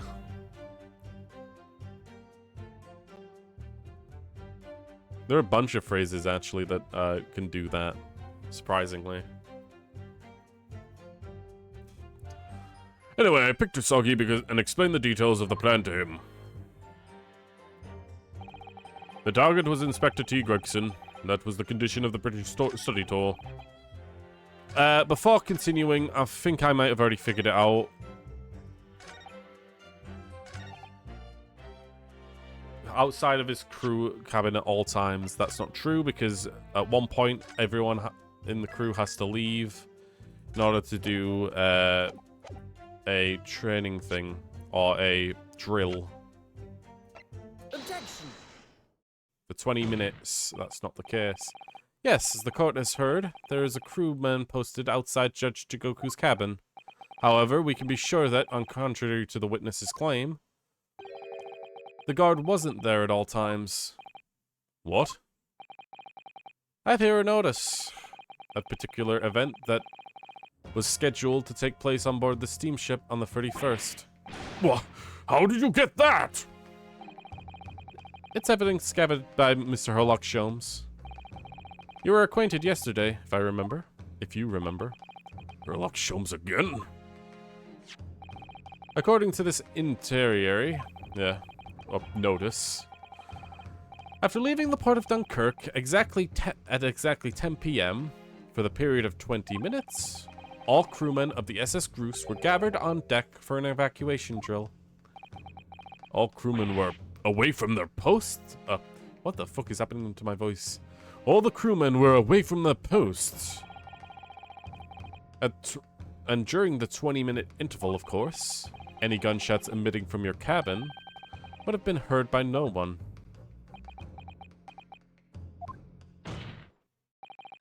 In summary, Judge Jigoku, you had ample opportunity to commit a crime. I thought we were pointing at Kazuma, but okay. A 20-minute window of opportunity. That's an excellent find, Ryunosuke. But it amounts to nothing. Why? Because the witness clearly stated in his testimony that no incident occurred in his cabin. Unless you have decisive evidence that shows that his testimony is false. The accusation is nothing more than conjecture. I'm sorry, but I don't have the evidence of a bullet hole, but I do know that that actually was there. Very well. Very true. Very well, counsel. Well, counsel. Inspector Gregson was killed in Judge Jigoku's cabin that night. I'm certain of it. Because the defense has evidence to prove it. You will present the evidence for the defense at once, counsel. What proof do you have that the victim's life was taken in Judge Jigoku's cabin on the 31st of October?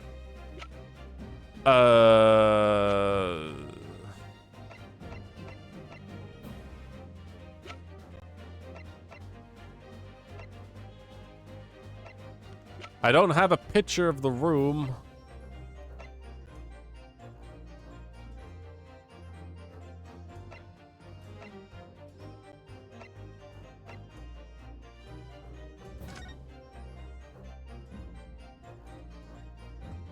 I just noticed something. Is that trunk the same as this trunk?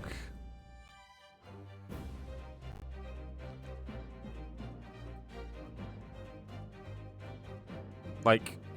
Oh my god, I'm trying to get it into a correct position like this.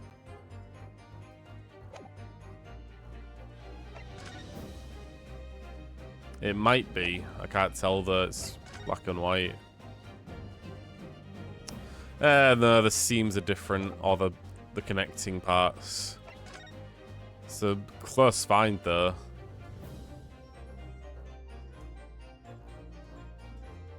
He's not wearing his hat anymore. That's something that should be remembered.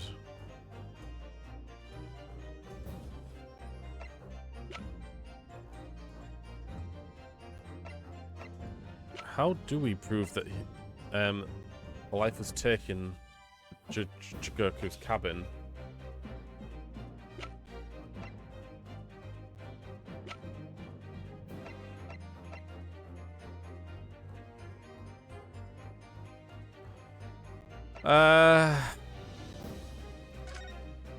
I never actually looked closer at this.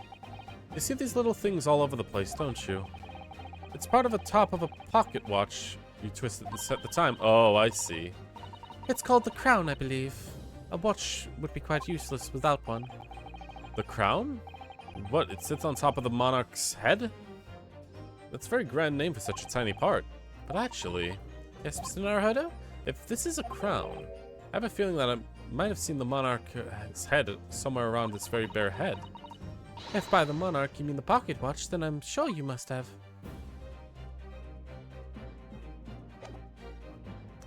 So just to make sure, I'm going to quickly point it. What do you think, Mrs. Sato? I feel I know exactly what will fit here. Really? I was just thinking the precisely exact thing. Same thing. We're about to see that little round component. It's actually part of Inspector Gregson's pocket watch. Really? I was thinking precisely that too. Bam. A perfect fit. I knew it. Alright, perhaps you knew it. Let's make note of this new information at once. There you go. Bam. Take that! We got it. Judge Jigoku, this was found in your cabin yesterday. What is that? The crown of a pocket watch? A pocket watch? And if you will observe, the victim's pocket watch, which we know he treasured, is missing precisely that part. It can't be. Moreover, this crown is a perfect fit for the spindle protruding from the victim's watch. Oh, fuck. Now, the fact that this was received from Judge Jigoku's cabin tells us that the victim's watch most certainly broke there. In other words, the victim was killed on the 31st during the 20-minute evacuation drill in the cabin occupied by you, Judge Jigoku. Well, you're razor sharp, aren't you, you young murderer? You adjudicated the court, dude. Expertly maneuvered, Ryunosuke. Literally, I think I'm the only innocent person in this fucking room. I mean, even Susato accidentally did... Well, not accidentally. She did technically do something illegal in the 5th case in the last game. So, yeah. I'm the only innocent one in this goddamn room, and I know that. Your argument sounds entirely plausible. At first. I killed people. I'm an assassin, and I pretend like I'm a good person. But rather, like the pocket watch, it's full of cracks. What? And I believe Judge Jigoku feels the same way. I was wrong to acquit you earlier this year. Sorry? If I had known that it would result in anyone having to listen to this drivel, I would have declared you guilty just to spare the world of your ridiculous bombast. Fucking seriously, dude? You're admitting that you would ignore your your actual judicial responsibilities just to do what you think is more responsible? Fuck you. I think it's clear that the witness will give further testimony. When you hear what actually happened in my cabin that night, you'll notice that the pitfall that you've stumbled. Let me guess, it's just, oh, Inspector Gregson came in at one point, but then he dropped his watch, got upset, and left. That's all. Prior to your renewed testimony, I would like to clarify one point. The fact that this part of the victim's watch was discovered in your cabin means that you acknowledge he was there, I presume. Yes, I do. Very well, then. You may proceed with your formal testimony about what exactly happened in your cabin aboard the ship in the evening of 31st of October. Even though you've technically proven yourself to be a liar multiple times, I'll just ignore it. Who cares, right? Of course. As a man of the law, I have no intention of obscuring justice. To some office I apparently work at. We'll be spending the night there. Oh, okay. Spending the night at an office. Ugh. The events in the cabin.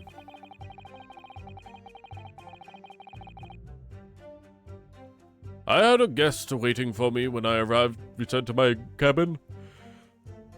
And after finishing my evening meal in the dining room, when I walked through the door, the mustached Englishman was there, foolishly waving his gun at me. I soon took care of him in a Nippon Seiroi Fru, though he couldn't wait to run away after that. Yeah, I imagine his watch broke when I threw him over my shoulder. It was nothing to do with his murder. The inspector was clearly killed, having returned to Britain, because his body was found in London. Fucking seriously, dude? Ippon Seoi? A common jujitsu martial arts. Jujitsu. Martial arts technique in my country. I was careful not to use it too much force, but the man obviously landed too heavily for his watch to take. So, Ryunosuke Naruhodo, I imagine you see the flaw in your logic now, can't you? What? Bro, I don't fucking know where I live in this place and I'm a cat for fuck's sake. A simple cardboard box is enough. How does catnip work with you? I mean, like, I've seen cats that go crazy over this shit, but I've also seen cats that just don't give a fuck. So, I don't know. Is the catnip like drugs to you? The fact that the pocket watch was broken in the witness's cabin in no way proves that the victim's murder took place there. That's literally just him saying that how it broke. He literally stated that he wasn't there before. He's proven to be a liar, so we're just pretending that he doesn't lie now? I have no doubt that the inspector intended to kill me. It's like weed. Oh, it mellows you out. Okay. But he did manage to pull the trigger. Yes, because he was merely the tactician, not the Reaper's hand of death. Well, the testimony appears to make perfect sense as far as I can tell. Let me express my deep gratitude for your understanding, my lord. But if this testimony holds, Judge Jigoku will be deemed to have no involvement in the case. Well, counsel, I see no reason to waste precious court's time in this cross-examination. Fucking really? Oh yeah, no, he's proven to lie multiple times, but I'm sure this time he's telling the truth. Even though he had no reason to hide this. If he is innocent, he had no reason to hide this from the beginning, but he just chose to. Oh yeah, sure. Let's just ignore the fucking blatant fact that this is all bullshit. Sorry, my lord. The defense has the right to cross-examine, and I don't intend to squander that. You're an embarrassment to your countrymen, not knowing when you're beaten. Jesus fucking Christ, everyone's so oppressive in this fucking case. In that case, proceed, Mr. Naruhodo.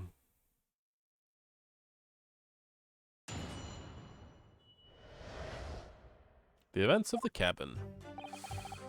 Had a guest waiting for me when I returned after eating my evening meal in the dining room. Because your so-called guard posted at the cabin door had just let your killer pass, you mean? Apparently, Gregson told the crewman that he was a police inspector. Which was the truth, of course. He wouldn't have had his identification with him, though. He had a trench coat and a mustache, not to mention a bag of chips. I imagine the crewman was convinced. But the man accompanying him would have had two swords slung around his waist. You mean me? Who else?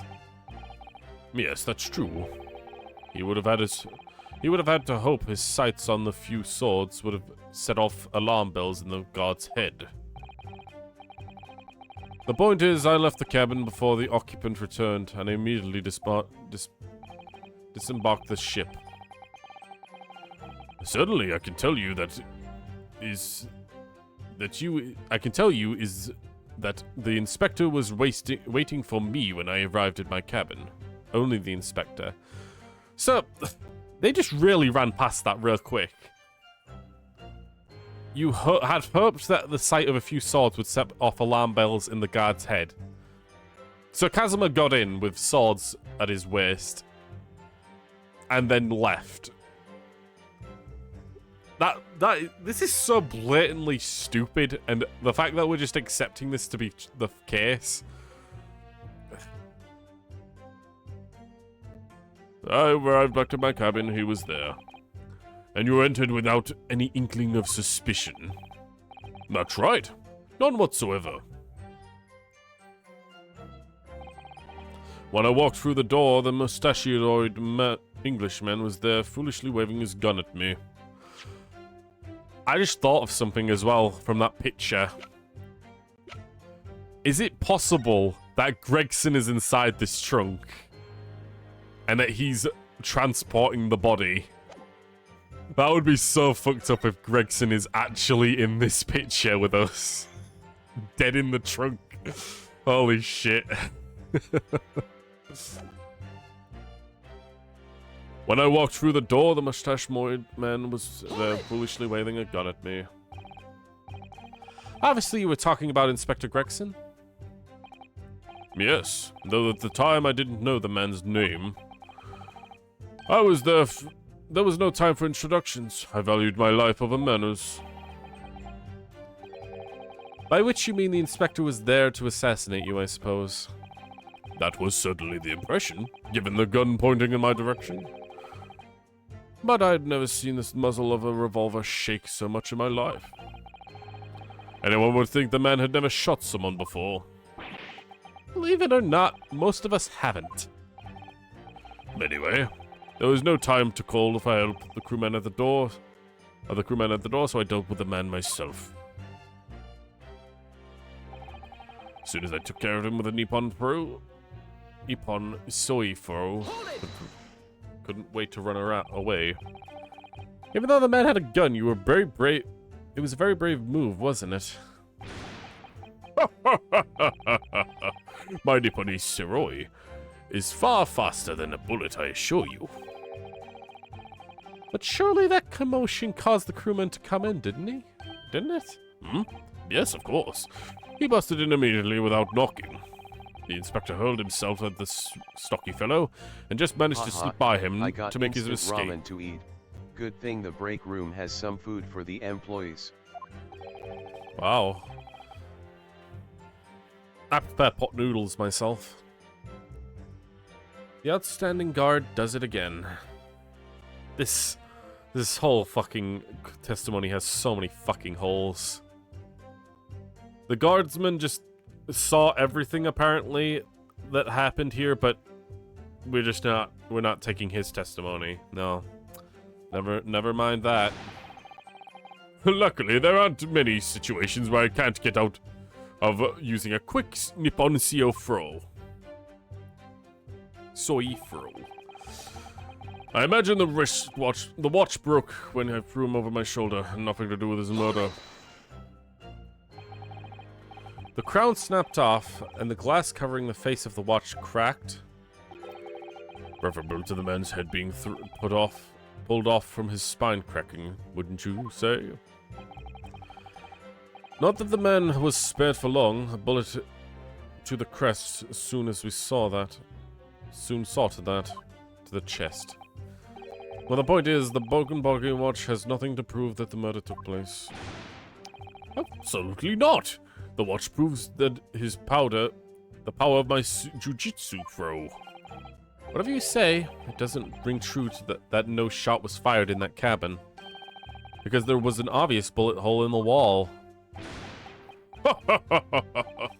What are you talking about? Huh?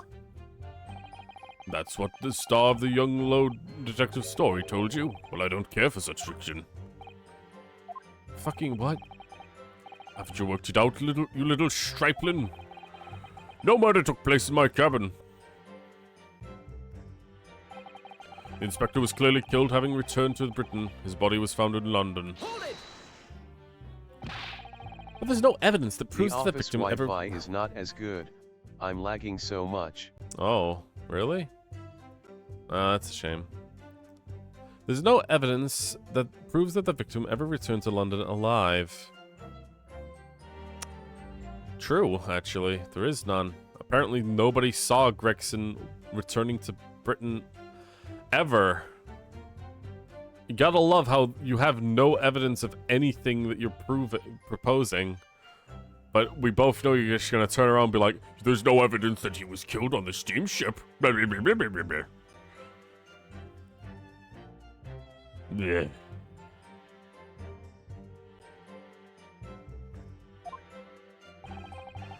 Just take a moment and think of the idea of yours through now, stripling. What? If the inspector was killed on the steamship in France, how on earth did he get back to Britain? He was hidden in the freaking cryo wing, whatever. When people die, their bodies remain in the same spot. It's a devilish thing. It's a devil of a thing. Well then, obviously the culprit must have moved the body. How exactly? Carrying a corpse off ship in your arms would raise a few eyebrows at least, don't you think? Well, Oh yes, shit, it's 10 that's PM. true. I'll go sleep so I am ready for court tomorrow. Oh, it's 10 p.m. for you? It's only 4, almost 5 o'clock for me. 10 to 5, really. Bye bye Concha. Take care, Marco. Have a good night's rest. Well, yes, that's true, but... all passengers' luggage is inspected when it is unloaded from arriving vessels. And I would like to think that the border police would query a corpse in the English gentleman's hand luggage. If the murder had taken place on the ship, you would imagine that the body would have been disposed of at sea. There had been no sense of risking getting caught attempting to transport the body back to Britain. That killed the idea then. But perhaps not. Miss Usato? We've heard that the first-class passengers were under constant scrutiny by the crewmen posted to guard them. Which would mean that the culprit had no opportunity to dispose the body at sea. Yes, that's true. So transporting the body to Britain may have been the only viable alternative. Dear me, you really are new to this, aren't you? I've been doing this for fucking a year, dude. I thought I've made it perfectly clear, but I suppose I'm going to have to explain it in words you can understand. I think I ought to alter my testimony with your consent, of course, my lord. I have no objections. State your amended testimony now. There's no possible way I could have transported the victim's corpse back to Britain. Could I present the picture to that he has a trunk? Hold it! Yeah, you already established that the trunks would be searched. There's an idea. Think about it, Stripling. All passengers and crew disembarked at the same time and passed through the same checks in the border. Symposium guests were given straight to the hotel in carriages organized by the ministry. And we met you soon after you arrived at the hotel. So you did. Well then, remind me. Did I have a corpse over my shoulder at the time? What? No! So we're in agreement then. I couldn't possibly have brought the inspector's body back to Britain. Unless, of course, you developed as clever device these days to instantly move things from A to B. Funny you should say that. Right. Professor Harebrain's invention didn't actually work, if you remember, Mr. Naruhodo. Yes, of course. The defense has become unusually quiet, I notice. Yes, because there is really nothing more to say. So that's his story. Well, I suppose if you think about it, whenever you drop the teacup in the office, it breaks. We don't say Mr. Naruhodo must have murdered there, do we? Is that the veiled threat about what happened to me if I break another one? And the fact is that Inspector Gregson's body was found in the little room on Fresno Street. If he really was killed in Judge Jigoku's cabin, the body would have had to have been moved somehow, obviously. Transporting a dead body over the country border, that would have been impossible for the majority of people. So there must have been some special circumstance that made it possible for the culprit then. It could have been a vital realization, I think. Realization, I think, Mr. Naruhodo. It's gotta be something to do with his luggage. Because I'm actually surprised that I might have actually figured that out before it gets spelled out.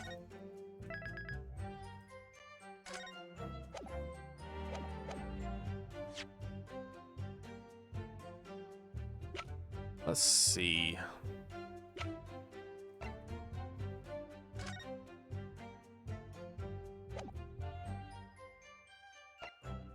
Did he weekend at Bernie's it?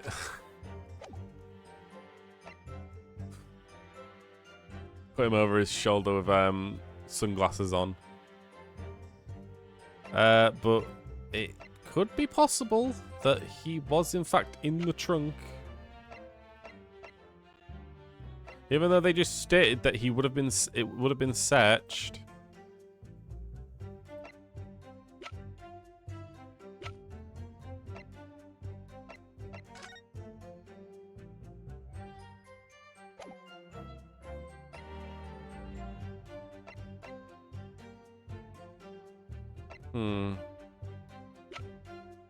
I'm gonna try and do this then. Objection. Yes! Was I actually right? There's no possible way you could have moved Inspector Gregson's body, you say? I would say the opposite is true. What is that supposed to mean? Far from being impossible for you to do. The transporting of Inspector Gregson's body back to Britain is something only you could do. What are you talking about, Ryunosuke? As well as being a judge, Mr. Jigoku is also Japan Minister's Foreign Affairs. Which means he's exempt from having his luggage searched when he enters the country. We learned that when we first met you on your arrival in London. Well, those are the passport checks and luggages searched at the border took rather a lot of time. I must say I'm very envious of your ministerial status. You didn't have to go for any of that, did you? Ha! I knew you were jealous. I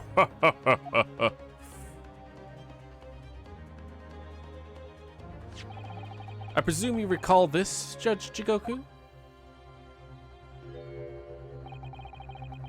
It's a photograph we took together on the foyer of the hotel to mark the occasion. Yeah. As the court will note, you will have with you a large travel trunk. Large enough, in fact, to have a corpse inside. Mr. Naruhodo, surely you're not suggesting... I'm afraid I am, yes. 3 days ago, when we were chatting innocently with the new arrivals from Japan in the hotel, the body of Inspector Gregson was just meters away from us, inside Judge Jigoku's trunk.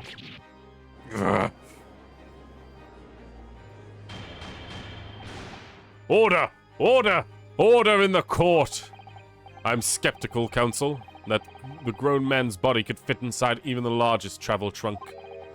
It could. Because I happen to know that the witness himself, a man of considerable size, fits inside his trunk. And verifying that would be extremely simple, wouldn't it, Judge Jigoku?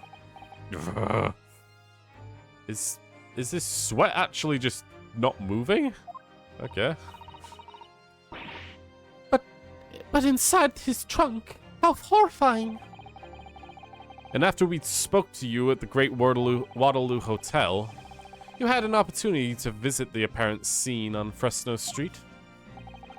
Taking your trunk with you in a cab, you deposited the inspector's body. I don't have to listen to this nonsense. Dr. Gory, the coroner who examined the body, has confirmed the possibility. She acknowledged there are signs that steps may have been taken to disguise the true time of death.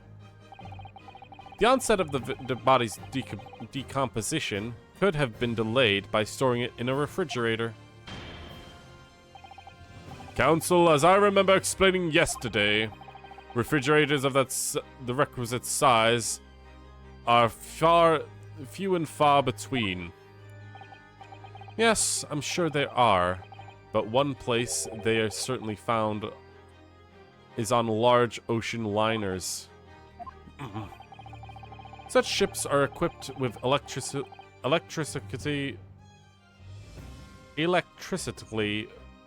refrigerated cold rooms to keep food fresh for long sea voyages. And the SS Groose is no exception. The Professor Mikotoba told me about this only yesterday. Well, Judge Jigoku?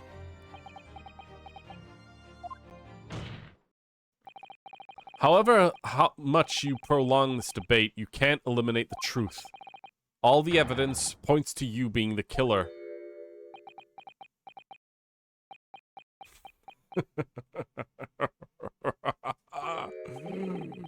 Well, this has been very hardening. Huh? I can see that it was a wise move letting Asogi and you embark on this study tour. What are you talking about now? Logical reasoning, of course. All court proceedings will be built on logical reasoning in the new century. And I can see that you've both laid firm foundations for that already. Judge Jigoku, please stop diverting attention from the issue at hand. The defense has made an accusation against you. How do you respond? Respond? There's really no need for me to respond, is there? Why have it not? Because before you can even begin to answer the question of when the victim was killed, you must first establish one key fact. Where the victim was killed. It's quite logical. The actual scene of the crime? The prosecution's stance is unaltered. The killing took place on Fresno Street where the gunshot was heard. And the accused, Markovan Zeeks, shot the victim at blood-black rage, blah blah blah blah blah. Since there's no tangible evidence exists to disprove the prosecution's claim at this time, the defense's deductions amount to little more than an elaborate fairy tale. I'm afraid that's how logical reasoning the British are known for really works, young stripling. Fucking seriously, dude. The victim was shot in that little room on Fresno Street and died instantly. I'm afraid that the prosecution's claim, that's the only fairy tale here. How can you say that? Quite simply, because that claim directly contradicts a certain piece of evidence in our possession. Very tantalizing, counsel. I think you had better explain yourself to the court, don't you? The prosecution claims that Inspector Gregson died instantly when he was shot at the scene in Fresno Street. This evidence clearly contradicts that claim. What proves that he died? I mean, The autopsy report clearly shows that it's undeterminate. And they said specifically that his fish and chips went rotten by the time they found his body, meaning that he should have died for a long... It shouldn't have been that...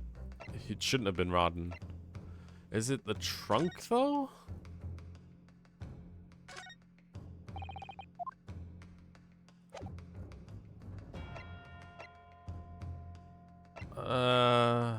What proves that he didn't die instantly?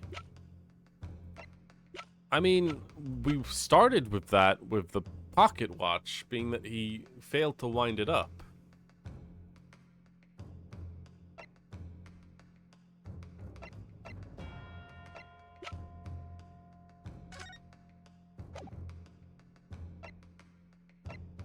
But... Also, we have clear proof that he was on the ship.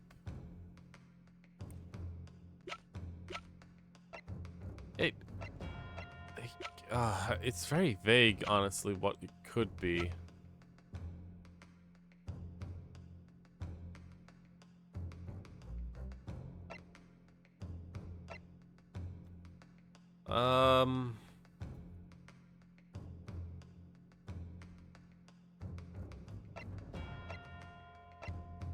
You know what? I think this is fair to say maybe it is the autopsy, flat out stating that it was impossible to get a time of death.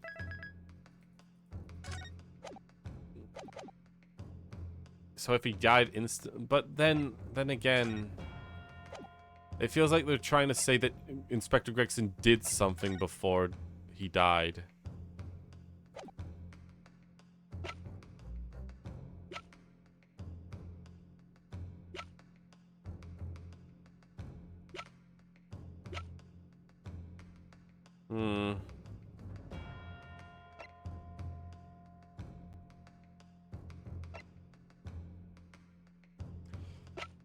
Alright, let's go for the autopsy report first. Nope, that's definitely not it.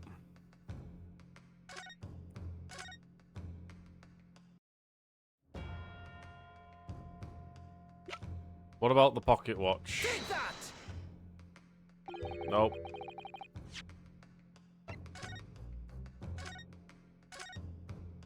Okay, even though those two were actually used to establish that Gregson could have not died, apparently something else also shows it.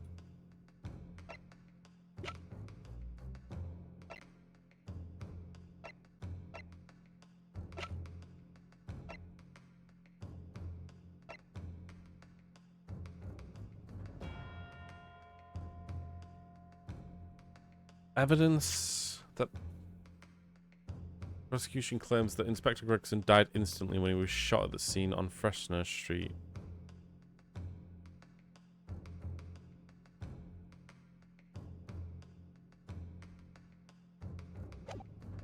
But evidence clearly contradicts that claim. What proves that he didn't die instantly?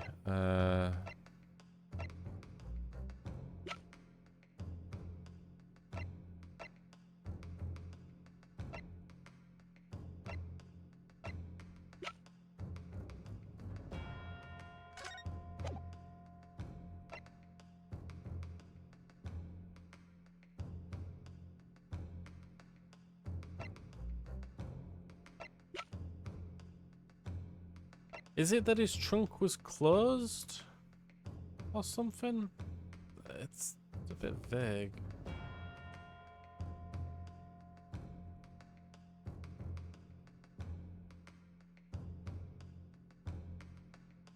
Take that!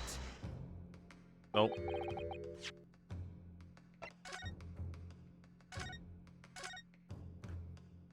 What did Inspector Gregson do while he was dying? That's the question, really.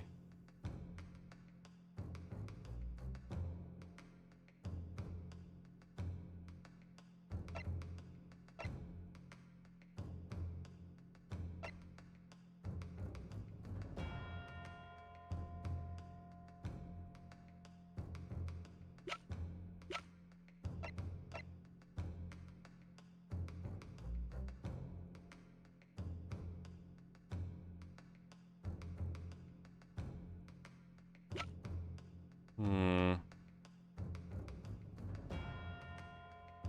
What did he do?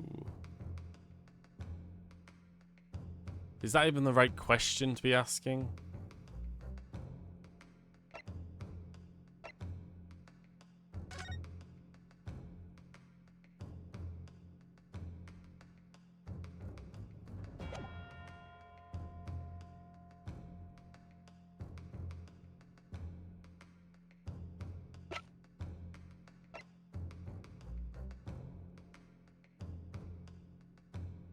If he didn't die instantly, then that means he had the something else occurred.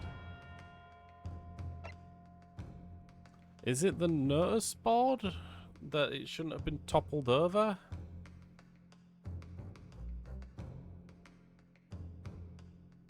Take that! Nope.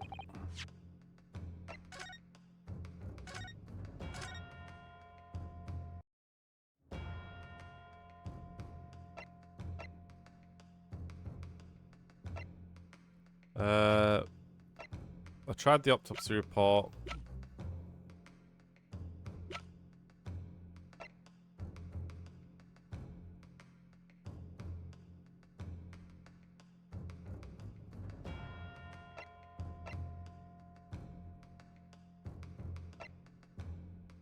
Take that! For an argument with no consecutive evidence. East, I haven't noticed you're not the only Japanese person. What was the victim was the victim killed in the room on Fresno Street, or was he moved after his death? There's one piece of evidence that clearly shows the answer to that question surprisingly clearly.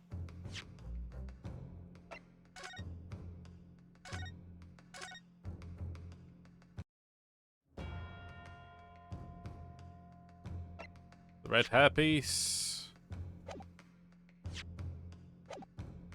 Take that! Nope.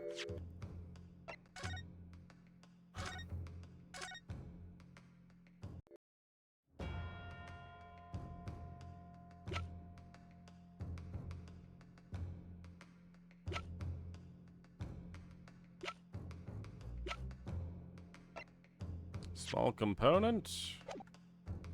Take that! Nope.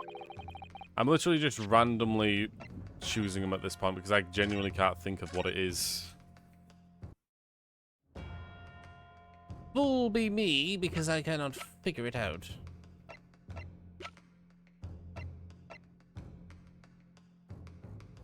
I tried the trunk already, didn't I? Take that! No, not the passport.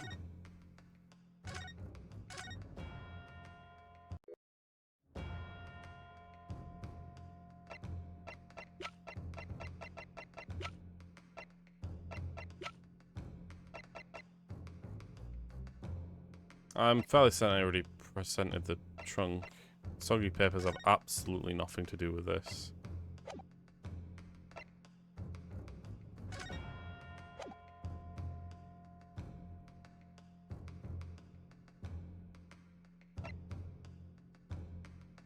Take that!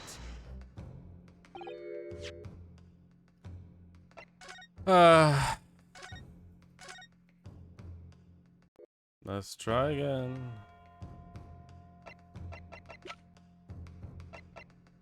Take that! Picture. No, I'm literally going through so much evidence right now.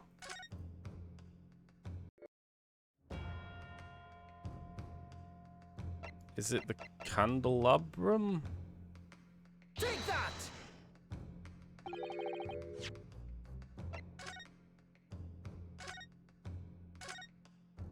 Is it that he was so far away from the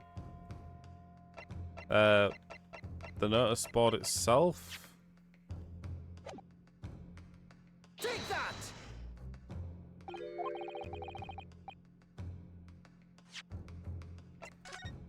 Okay. Take Firecrackers. that! Jimmy crack corn and I don't care. Jimmy crack corn and I don't care. It's so much scorn and I don't care.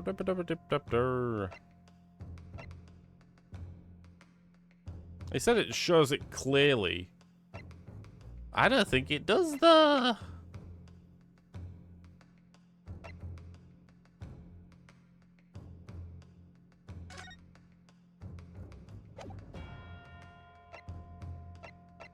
Take that! Oh, fucking hell. This better be a good explanation, by the way, because if it's not... Oh boy.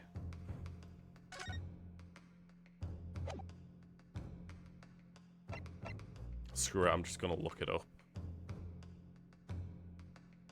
Forgive me for looking it up, because I've gone through so much evidence at this point. Greatest attorney. Final case. Walkthrough.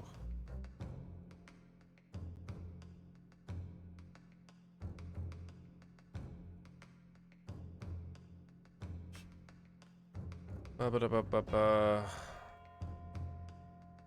Already got through the first trial. There. Investigation. Already did that. Then trial there too. Exchange. Cross-examination.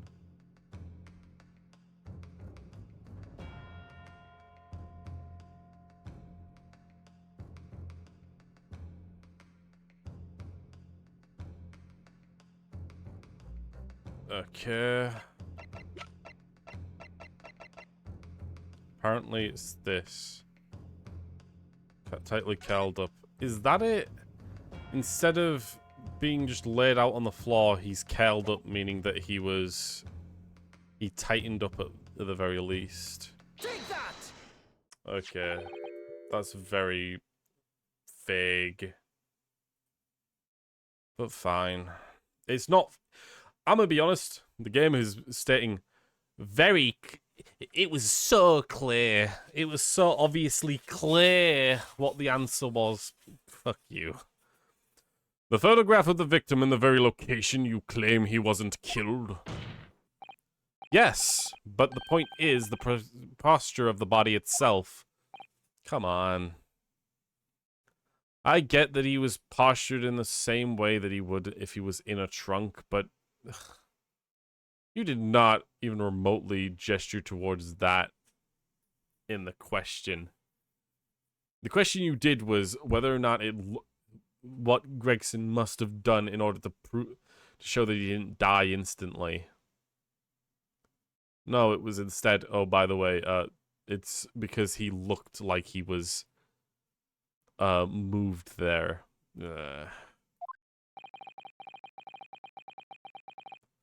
If Inspector Gregson had been shot there in that room, it's out of the question. His body would have been curled up on a ball like that.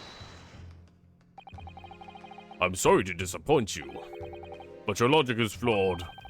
He could have easily adopted that fetal position due to the pain of being shot, which subsequently proved fatal.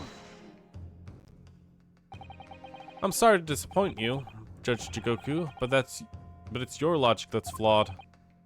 What? According to this autopsy report, the victim died instantly. He would have felt no pain, much less been able to draw himself into that position. Which begs the question, why was the victim's body curled up in that way? Though the answer should be abundantly clear to you now. You're suggesting... The inspector's body took that posture ahead of its arrival on Fresno Street, before it was coldly turned out onto the floor, from inside the large travel trunk. No! You're quite right. The shape of the body, it looks exactly as if it had been kept in a confined space. How the fuck did they get him to bleed like this much then? Honestly. Did they shoot him again? Did they stab him up in a wall?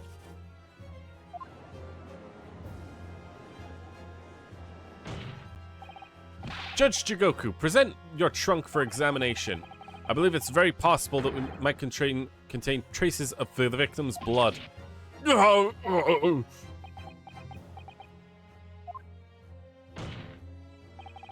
Present my trunk? I refuse. What? On what grounds? I'm the Minister of Foreign Affairs in the Empire of Japan. I shouldn't have to put up with this treatment just because you're some young stripling's baseless accusations. In other words, Judge Jigoku, there's blood in your trunk. I decline to answer that. As a Minister of Foreign Affairs, I have the privileges that... At this moment, you're not a government minister. You're a witness in a trial in Britain's highest court. I don't care who you are or what your status is outside of this courtroom might be. You will not withhold information. Nothing is more important than the truth. Ah!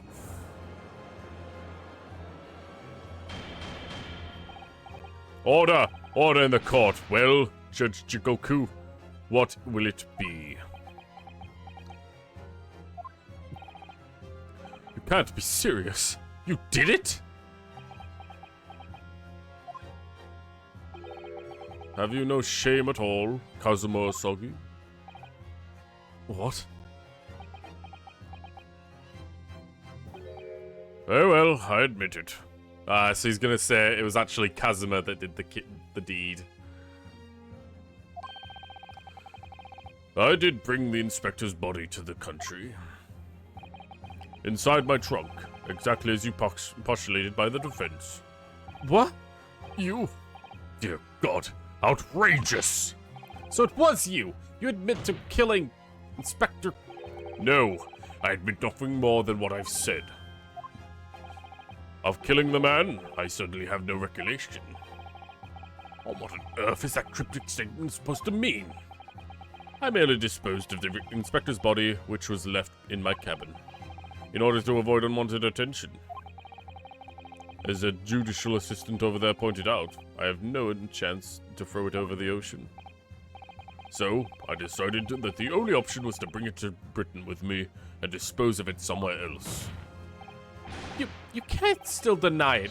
If you didn't do it, then who on earth did kill the man? As you know, there was only one other person in my cabin that night. He had the opportunity. And moreover, he already accepted a mission to take the inspector's life. Oh.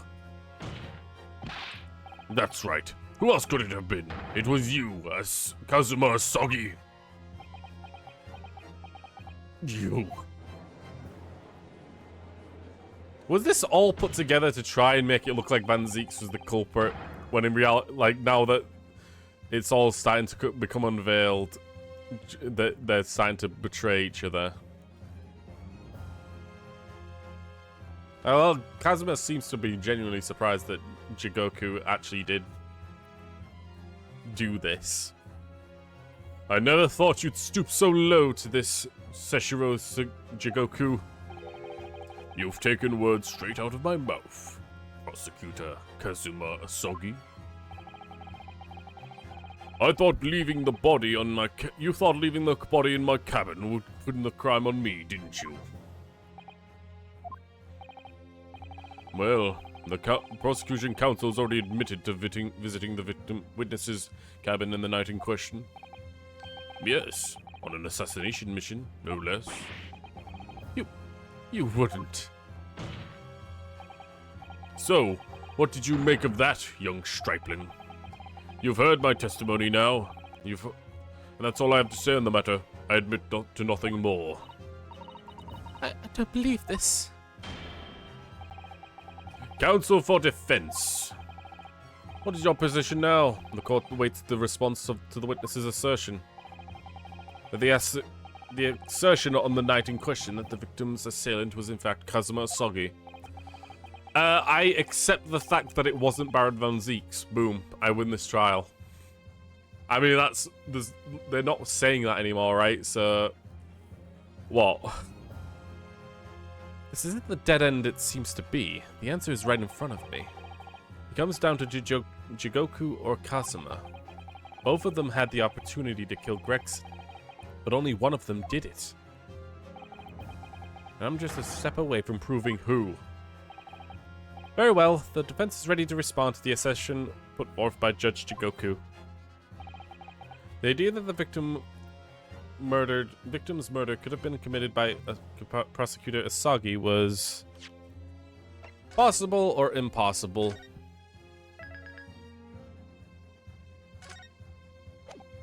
I mean, to me, it's possible because even if it wasn't at that time, it could have been at any time.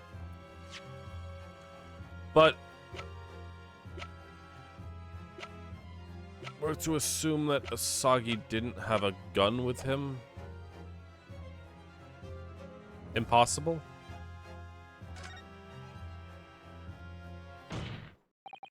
Judge Jigoku, let me remind you of something you've said just a few minutes ago. You claim that logical reasoning is the future of the judicial process.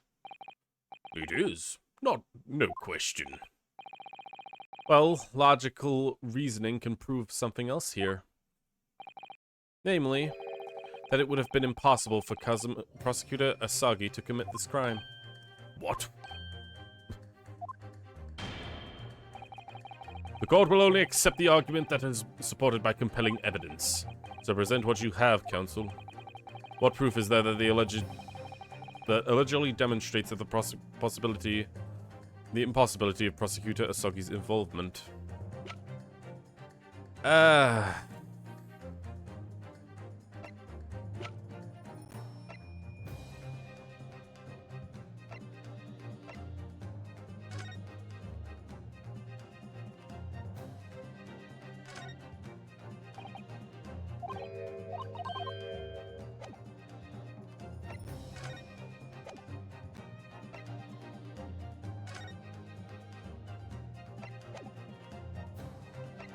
Is it that he was never issued a gun?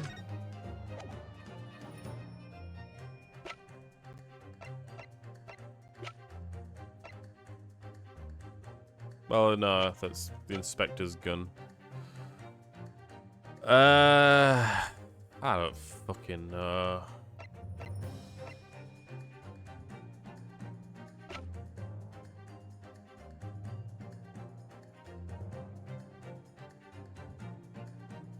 The inspector was killed by Asagi, and Judge Jigoku hid the body and moved it. So then the main gripe is whether or not Kazuma killed Inspector Gregson in the room. So the room is mainly the thing we need to keep in mind here.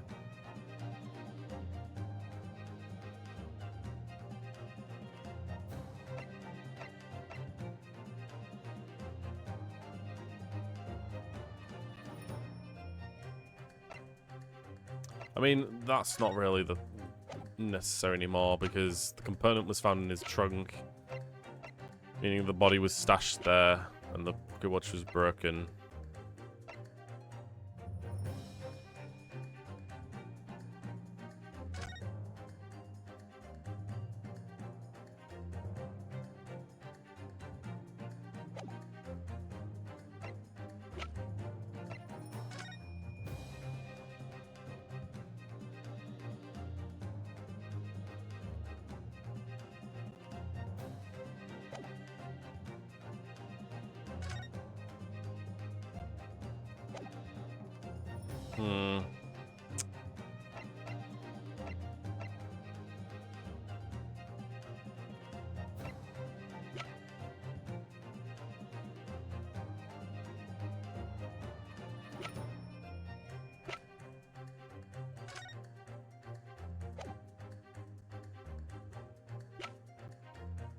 Is it the passport?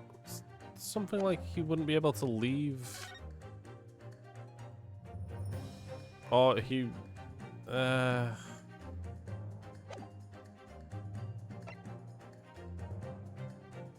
Or that he's clearly used a weapon, a sword in some sort of altercation. Ah, fuck it. I'm looking it up. It's vague enough.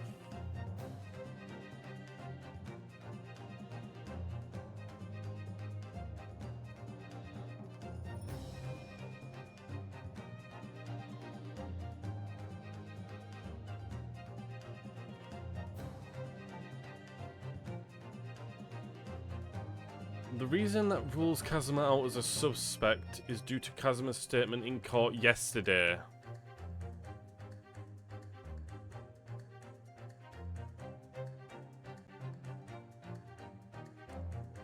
He claimed he stayed at a boarding house after leaving Gregson on his ship, and his signature proves it. Okay.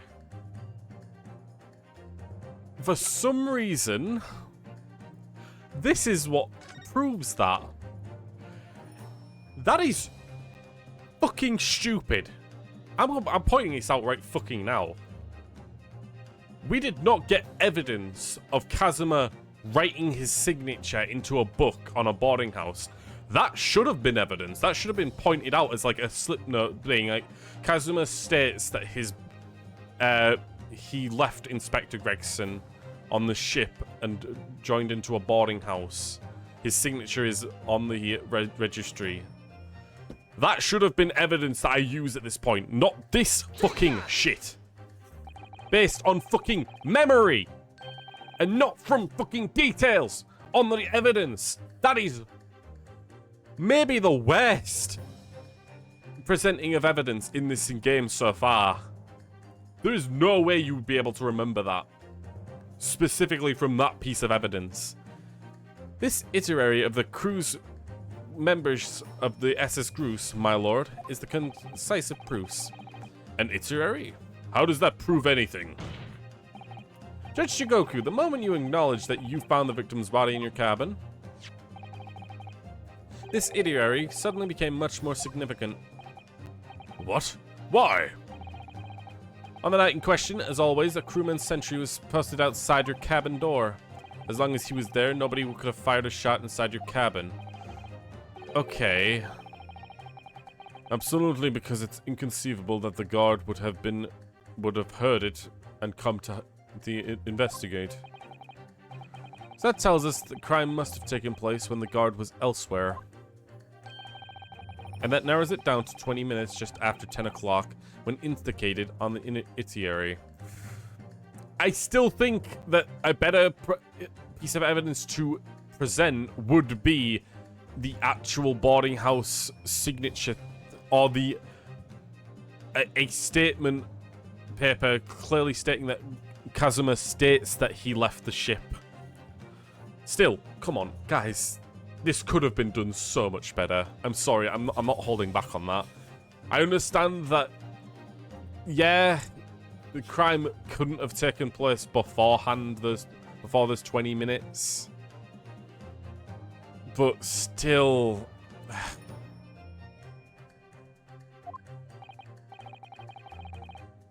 Yes, I see no flaw in your reasoning so far. But the crucial point is this. When the evacuation drill took place, the steamship had already put out to sea from the port of Dunkirk. Oh.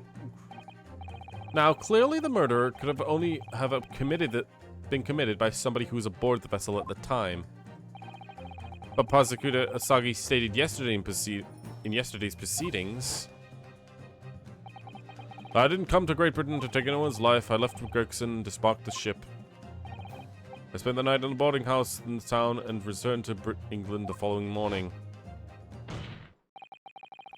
Which I'm sure the court will agree is conclusive proof. Even though we don't have evidence of him stating that, we just have a memory that Kazuma Asagi couldn't possibly have carried out the killing.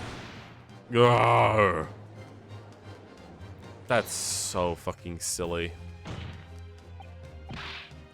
No, absolutely not.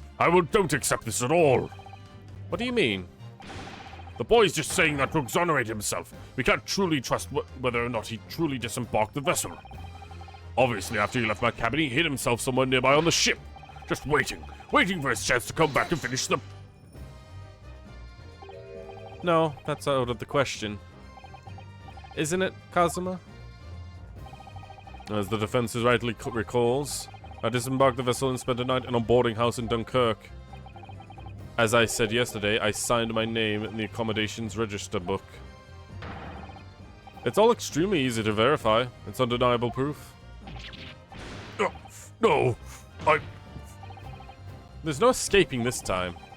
You can't forget that you're a judge. You can forget that you're a judge or a government minister. Seriously, would it really been that difficult for Kazuma at the start of this trial to be like, by the way, just for record's sake, I have in fact gotten proof of my signature in that boarding house book, and have that added to evidence, and have that be the evidence you prove? Seriously, come on. Come on. We can all see that that would have been way more acceptable of evidence to show. You forget that you're a judge. You can forget that you're a judge or a government minister. It's time you gave the court an honest answer as a common man.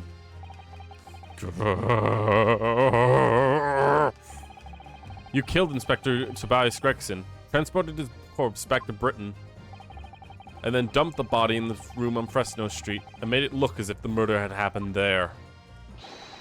That's what really happened, isn't it, Shishiro Jigoku? it was that damned trial 10 years ago. That's when it all began. Looking back now, my fate was decided that day. I was doomed already.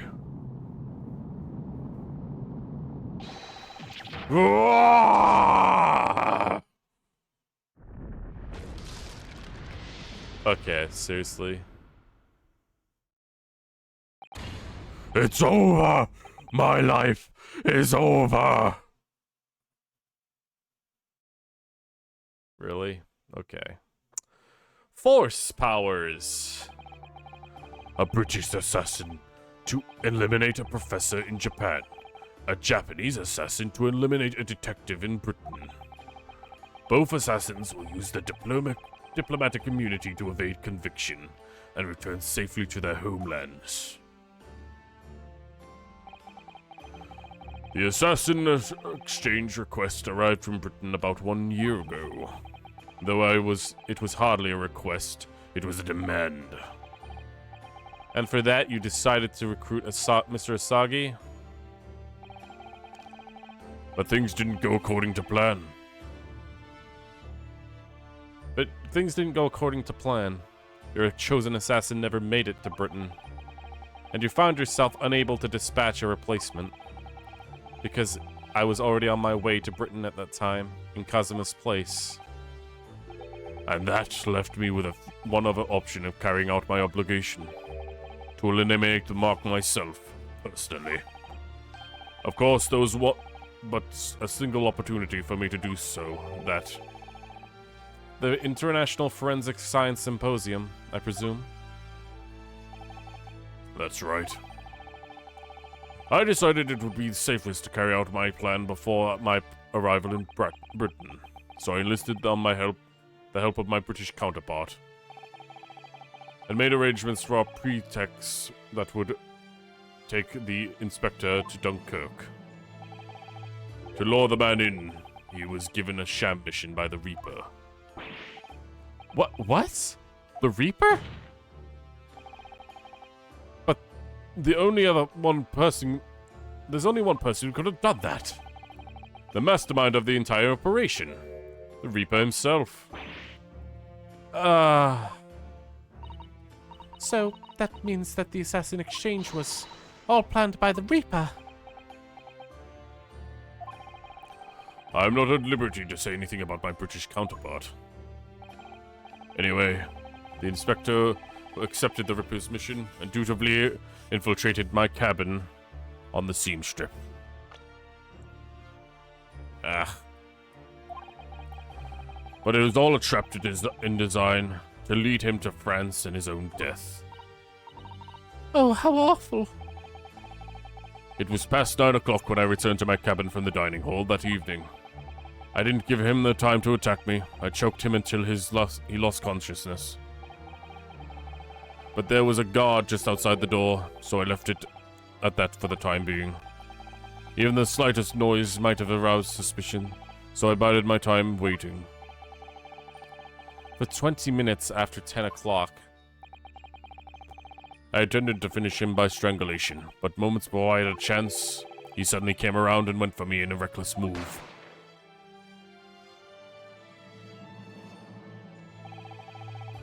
I received a British-issue gun 16 years earlier, being a member of the Judicacy as a visiting student.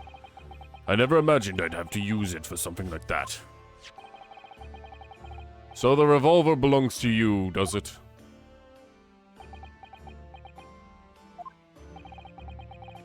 Then the victim was killed inside your cabin on the SS Groose, which begs the question of why you arranged the body to be discovered in the room on Fresno Street. The young judicial assistant over there has already answered that question. There was no way I could have take the body up on deck and throw it over the side. That's precisely where all the crewmen were gathered for the evacuation drill. So before the first class cabin sentries had returned, I took the corpse to the refrigeration room. Fuck. And then arriving in Dover, you concealed the body in your trunk in order to smuggle it past the border police. I knew I needed to take steps if the police were to be convinced that the body was found in London. In that case, you must have known that you had intimate details of Inspector Gregson's intended schedule. Yes, my British counterpart sent me everything I needed to know. The inspector was due to Fresno Street at 5 o'clock this afternoon, in order to meet a man by the name of Hugh Boone, whom he would take back his police identification. Ah. I decided that man would be a perfect person to set up as the culprit. I took a hickory carriage over there, with the body still in my trunk. That must have been after we took the photograph with you at the hotel, then. After we took this photograph with you at the hotel, then.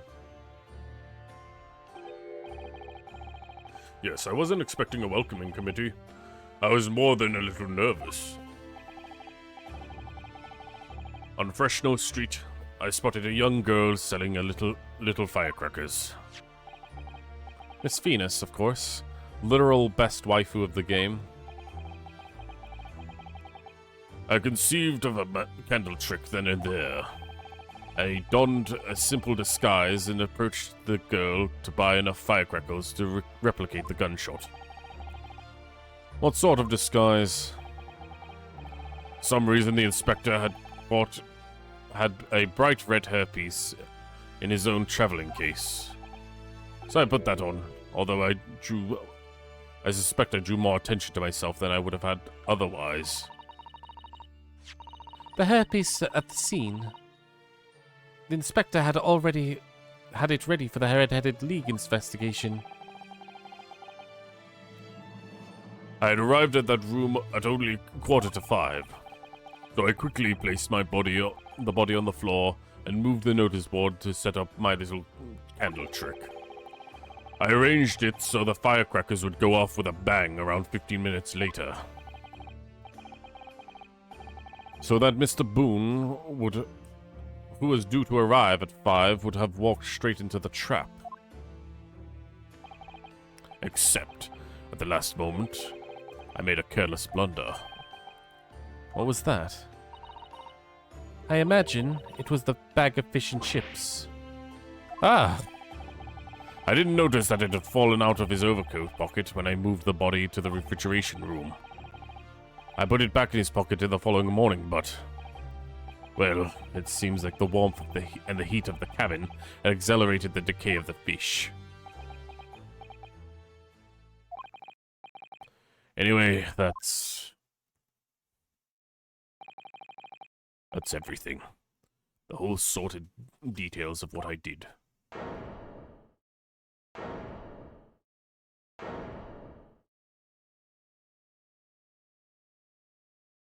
He really did destroy the fucking witness stand. And levitated it up into the sky. I've heard enough. We've arrived at the truth about the matter of one of the country's most capable and respected police inspectors that we were kind of just calling the Reaper's Aide and bullshitting and calling shitty just moments ago, but forget all that. The witness will be tried in the coming days. For the crime of such a vile nature, you'll be expected to the most severe penalty.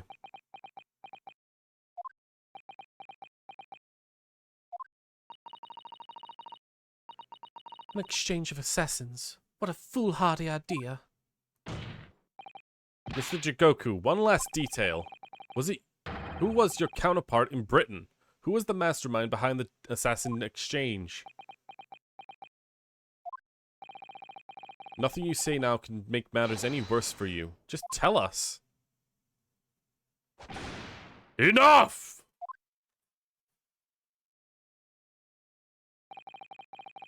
I've already told you that I cannot say. Even though as things stand, you may very well never set foot in your homeland again.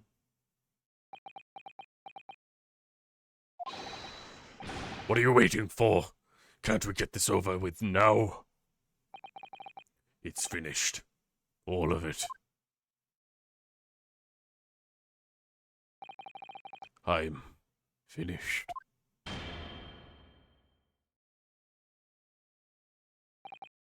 Then, in the name of Her Majesty and the Queen, I now pronounce the findings of the court. This man before us has admitted to the willful murder of Tobias Gregson. You're supposed to put him in not guilty? Because, Van Zeeks is on trial, sir! Seishiro Jigoku, it is in the opinion of the court that you should be found guilty. And I may remind those present of the strict confidentiality demanded of this closed court.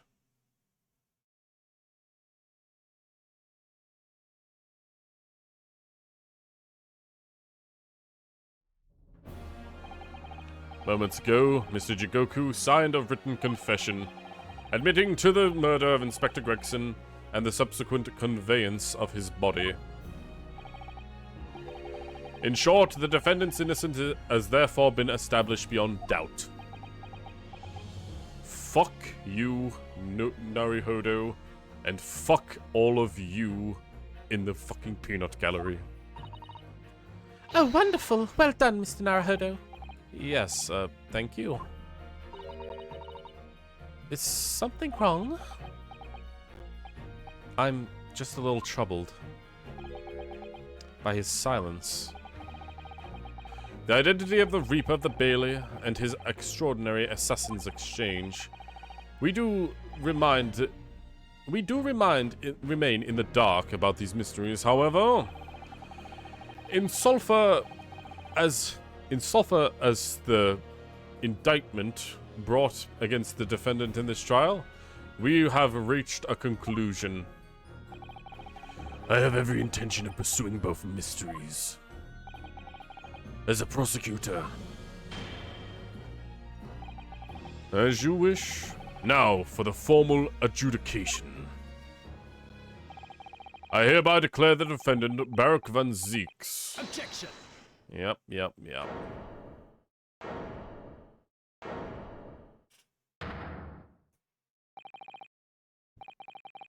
The prosecution calls for the adjudication to be deferred.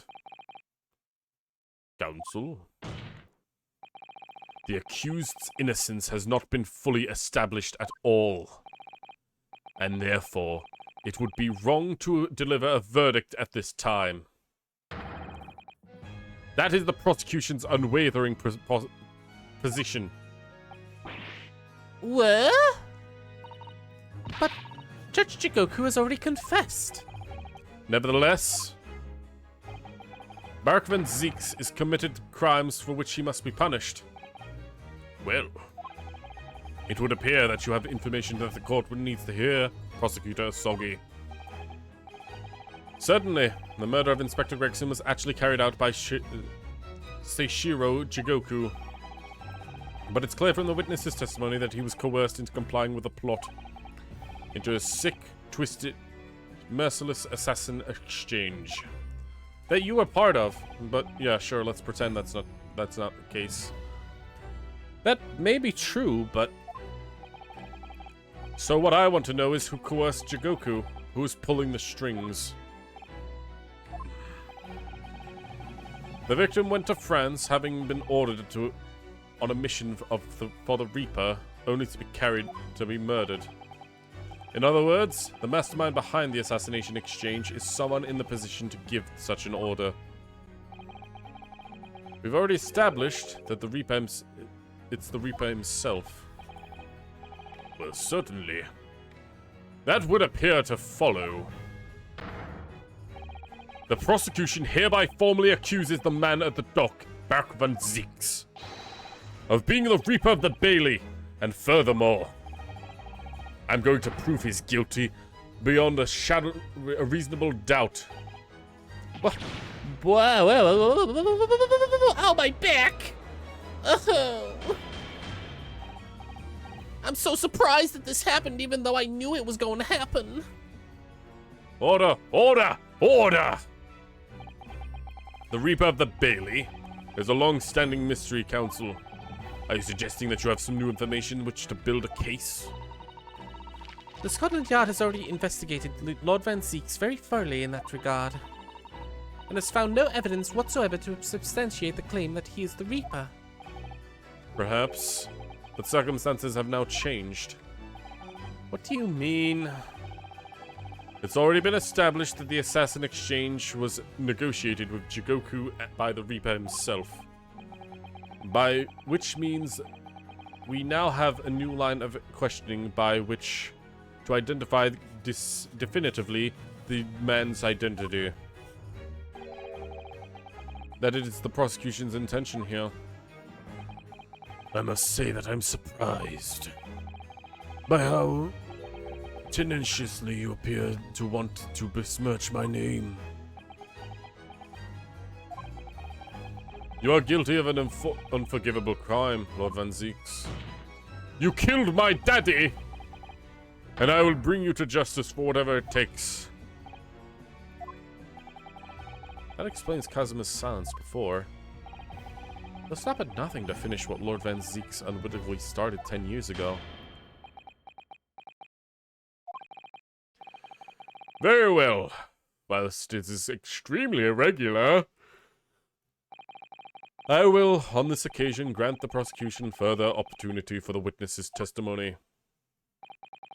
the defendant will disclose any and all involvement he has with the Reaper and the Assassin exchange. Thank you, my lord, for guiding this court so wisely. I hereby declare this court in session for the supplementary hearing. Seriously? Holy shit. Okay. I guess we're starting a new fucking trial. Great. Pray turn a blind eye to the discourtesy as I verify this vile and unreprimating accusation has soured the contents of my hallowed chalice. Lord Van Zieks! I first have to suffer the pseudonym of the Reaper 10 years ago now. And ever since that time, I've endured the weight of the implied guilt that has gone along with it. So I welcome the chance to testify now and crush those allegations once and for all. Good. Then let justice decide, Lord Van Zieks. The prosecution seeks to begin building its case by calling the accused to the stand as a primary witness, in order that he may answer the accusations brought by the prosecution and that he is the Reaper of the Bailey. And what say the defense? Putting the defendant in the witness stand can be extremely dangerous. And Kazuma-sama is so emotional at the moment. He's not thinking logically. You're right that he's not himself, but I knew he would be like this. It would be like this. And I came here today totally determined to face him through whatever might arise, as a lawyer and as his friend. And that's what we must do. The defense has no objection, my lord. Very well, defendant. You will take this witness stand and give formal testimony on the subject of your involvement with the Reaper and the Assassination Exchange. I just realized that they rebuilt the witness stand. As you wish, my lord.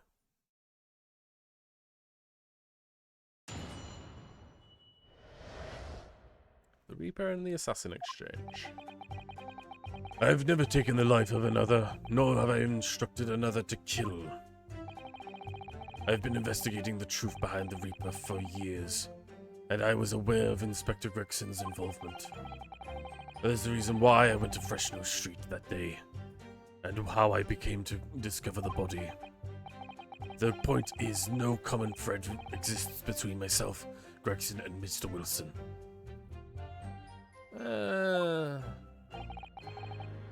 Clearly, therefore, there's no reason to suspect me of being behind the Assassin Exchange. Have I got to point out the autopsy report to show that there is a thread? So you deny all accusations by the prosecution, both that you are the Reaper of the Bailey and that you are the mastermind of the Assassin Exchange? I acknowledge that the public at large believes me to be the victim of the Reaper. However, that is a fallacy, which I alone am in a position to forswear. Naturally, the prosecution believes that the testimony given by the accused is untrue. Inosuke Naruhodo. Yes? Let me ask you, why are you here? What really brings you to this courtroom? Well, it all started when you died. I got turned into a prosecutor or a defense attorney because I thought I was working in your spirit to find out why you wanted to still be here. But apparently, you came here as an assassin, so that kind of makes the entire thing seem like you just tricked me into becoming a defense attorney.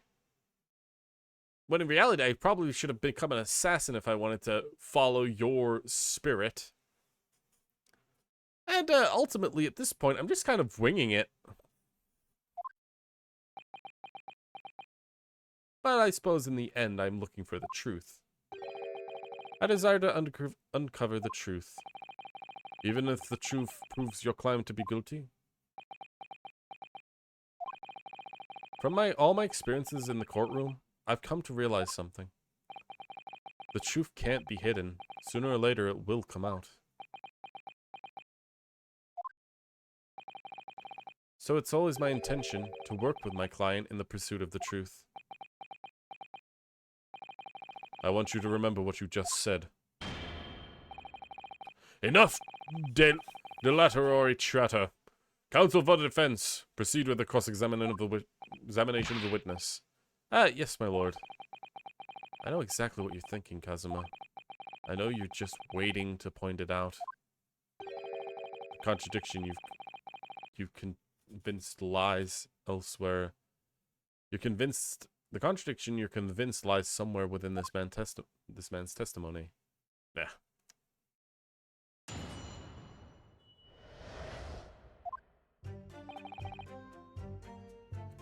So yeah, essentially no common thread. The autopsy report shows Wilson, your brother, and Gregson was the one who figured it out.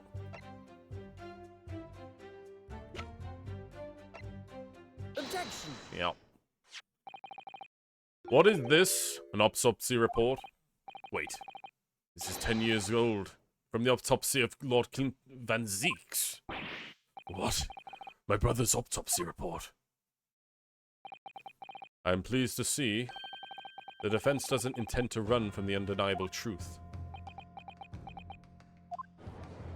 At least we skip all of that freaking pressing. Order in the court. What reason do you have for presenting a 10-year-old autopsy report here, counsel? The autopsy report of the professor's final victim, is an undeniable, deletable link between Inspector Gregson and Dr. Wilson, the defendant. And the defendant. Not that accursed name again. The professor. I've personally researched all of the court records relating to that case. I know at the time the autopsy was considered sacrilege to the victim's souls. And for the member of the aristocracy like Lord Van Zeeks, it was unthinkable. But someone implored the powers that be to allow the autopsy to go ahead, Inspector Gregson. And he declared that he was certain that he would obtain a conclusive proof of that procedure. In that procedure. And it was Dr. Wilson who conducted the autopsy. His signature is clearly visible on the document. As promised by Gregson, the autopsy did indeed produce evidence. Evidence that conclusively proved that Genshin Asogi was guilty of the murders. And my brother's dying moments, he mustered all his remaining strength to leave a vital clue behind. Indeed. That was the key to indicting the professor for his crimes, and the conclusive evidence that convicted him. It enabled Lord Van Zeeks here to avenge his brother in senseless death with a miraculous victory in court. A marvelous victory, wasn't it? I wonder if that's really true. What? Could the same be said if it turned out that the key piece of evidence in question was in fact fabricated? If the inspector, the coroner, and the prosecutor all colluded together to cast an innocent Japanese man as the mass murderer and sent him to his death? That's outrageous! And now, 10 years later, for some reason, the secret has been threatened and needs protecting. Which is why the inspector and the coroner had to be silenced, isn't it? By someone in the power of... in Japan and Britain, using the two killers recruited for the assassination exchange. Order! Order at once! I mean, Kazuma, you still stabbed Inspector Gregson's trunk, meaning I'm assuming that you did in fact try to kill Gregson. At some point. But, yeah, we're still pretending that didn't happen. 10 years ago, my father was convicted in this very courtroom as a mass murderer to be sentenced to death. But it was all a sham, and I swore to myself that I'd prove it. Which is why I had to come to Britain. Whatever the cost. Glug, glug, glug. You'll have to forgive me, for I feel compelled to toast to this vengeful Nipponese's tenacity of purpose here. However, he who fails to quash his emotions in the courtroom has failed as a lawyer. Come on, Kazuma. You know this won't wash. You're claiming that your father was misrepresented in a trial that took place a whole decade ago. You must see that without evidence, that's nothing more than a wild accusation. As it happens, I have evidence. What? What? As the court has heard, I crossed the channel to France with Gregson on the 31st. I went with him on the pretext of being the assassin recruited to kill Seishiro Jigoku, but my true intention were to make the inspector tell me the truth. What truth? The truth about the evidence, and that he acknowledged what I'd already deduced. that there was a closely guarded secret about what went on in that autopsy 10 years ago. What? A secret? I know nothing of any secret. And while we waited for my supposed mark in Jigoku's cabin, I drew my clan's lustrous sword, Karuma, before the inspector's eyes. He very quickly understood my true motive was. Right, I see. You're that Asogi's young lad, aren't you? Then what? You've come to cut me down with that thing? Is that it? That is very much depends on the answer you give me to my questions. What I want to know is what happened 10 years ago. The truth, that's all. Before we get into it, let me make one thing clear. I still believe your father was the professor. That's no doubt in my mind. But unfortunately back then, we didn't have the evidence we needed to make the crime stick. So, you admit it then? The evidence used in my father's trial was fabricated. It was for the good of the country. Anyway, I was just following orders. Orders? What exactly did you do? Speak! I'm not saying another word. Even if your life depends on it. That's right. Even then.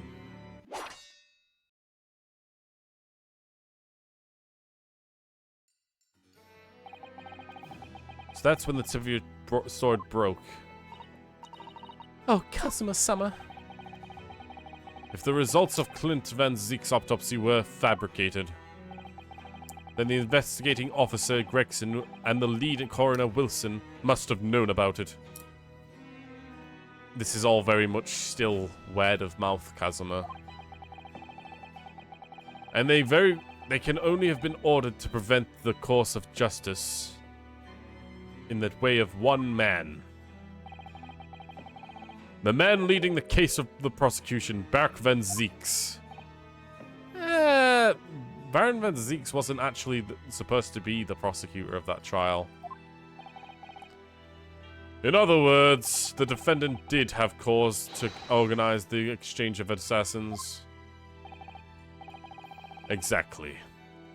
And what was established earlier, it has to have been the Reaper himself who liaised with the Jigoku in Japan to arrange the exchange. So as it follows that the Reaper's true identity can only be that of the man who stands accused in the courtroom today, Baron Van Zeeks.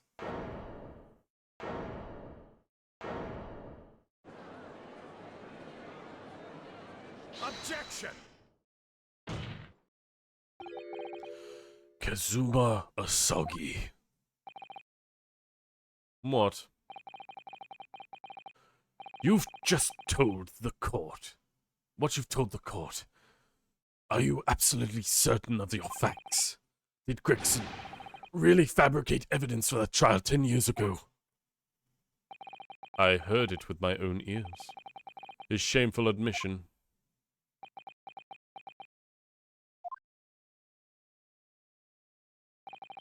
In that case, I know. The name of the Reaper. What?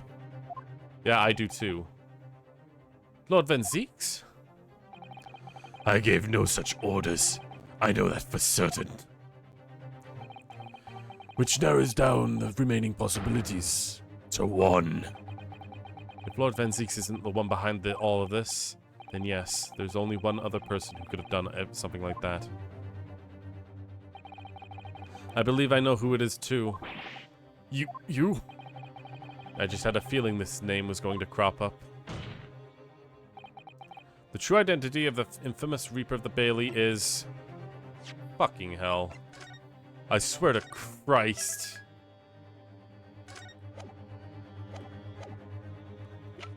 I mean, my second guess would be Van Zeek, Clint Van Zeeks, but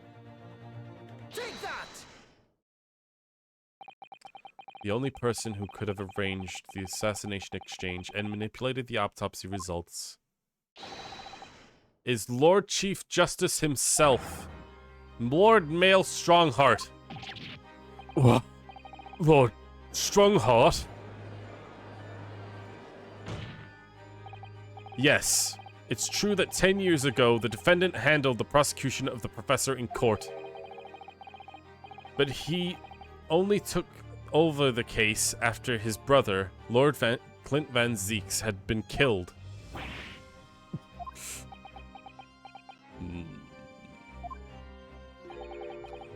I can only assume that this is the most inappropriate joke in the British judicial history.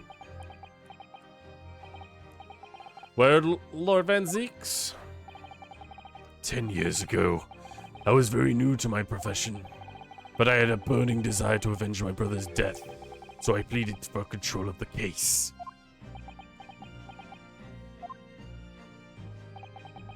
The investigation to that point, the supplication of the lords to allow my brother's corpse to be examined, all the evidence I was given, the autopsy reports, it all came from you. I spent my life since then believing that I was in your debt for the way you stood aside and let me handle the trial. But I see now. I was very much mistaken. It was a hugely influential force that caused the inspector and the coroner to break the law 10 years ago. And the same force that still held a decade later on the other side of the world by Seishiro Jigoku. Lord Strongheart, everything falls into place when we consider that you are the Reaper of the Bailey, when we recognize,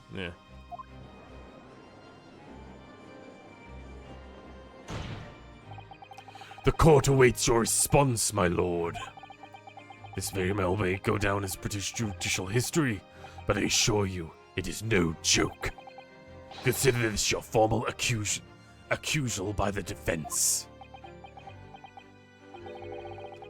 It doesn't warrant a response. A formal accusal? Don't be absurd. The defense's claims are utter nonsense, a wild fantasy at best. You're not going to defend yourself? You claim that there's some wrongdoing with Lord Clint Van Zeek's autopsy? This is utterly untrue. Objection! But I heard it from Gregson's own lips. He admitted to it. And where's your evidence? What? Yeah, exactly. Dude, seriously? Gregson's dead now. Unless you are thinking of summoning his ghost to the stand. You mean to say? I forget how the system works in your little backwater country. But the courts of the British Empire without evidence... In the courts of the British Empire without evidence, there's no case. I have no intention of entertaining some wild fantasy that can't possibly be substantiated by anyone or anything.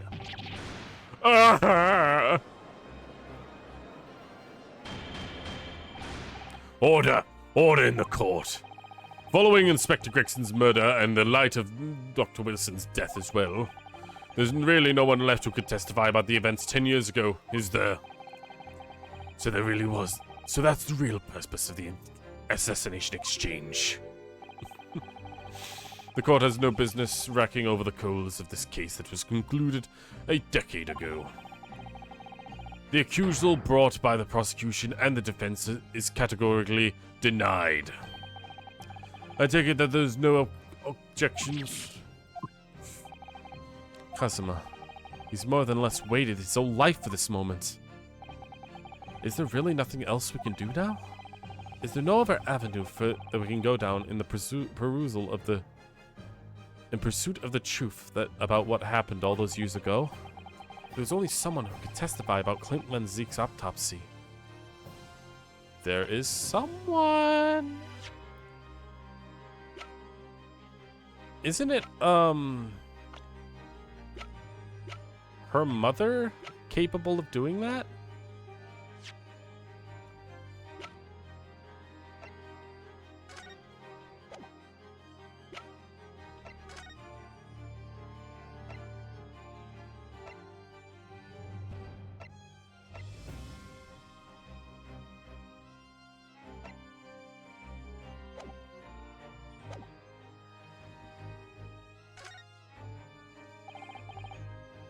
He's gone to extraordinary lengths to cover his tracks, even so far as dispatching an assassin all the way to Japan to ensure Dr. Wilson's silence.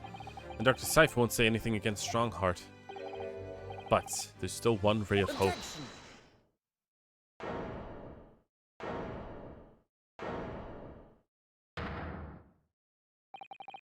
Actually, there's one person. Oh, is it actually the prison dude? One person who could still testify about that autopsy. Don't be ridiculous. There's no one left. Who, Ryunosuke? Who? Tell me! Kazuma, Please. This trial can't end. Not yet. I'm not doing this for you. I'm doing this for the truth. The person the defense would like to call to the stand to testify about the autopsy of Lord Clint Van Zeeks is... I mean, it could have been him, but I think it's more likely this guy.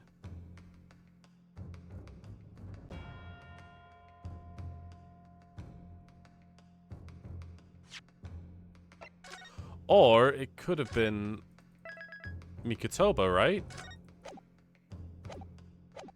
Mikotoba fucking knew. Take that! And heavens help us. Another Japanese. An expert in forensics medicine, my lord, Professor Eugene Mikotoba, 16 years ago, he came to London with Seishiro Jigoku and Genshin Asagi as a visiting student. What could his testimony possibly tell us?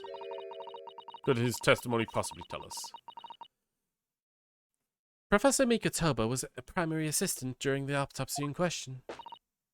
He is also the person who actually penned the report. Incorrect. The autopsy was carried out by the coroner, Dr. Wilson. The report carries his signature. It was primary assistant's duty to keep a written record of the coroner's work during the procedure.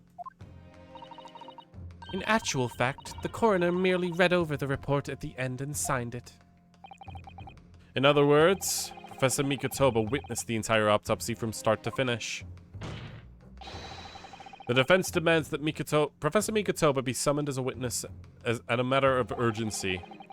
Whatever really happened in that autopsy laboratory 10 years ago is something that only he can tell us. The defense's demand is denied. What? But the Professor Mikotoba is in London at this very moment. We could summon him to the stand in minutes. No, of course he's not going to agree to it. Lord Strongheart has no intention of summoning anyone who knows. He's too concerned with protecting himself. Prosecutor Sogi, let me refresh your memory. As you seem to have forgotten about the prosecution's stance. Only minutes ago, you accused the defendant of being the Reaper and of masterminding the assassination exchange. I did, yes. So present your evidence to those claims and make your case complete.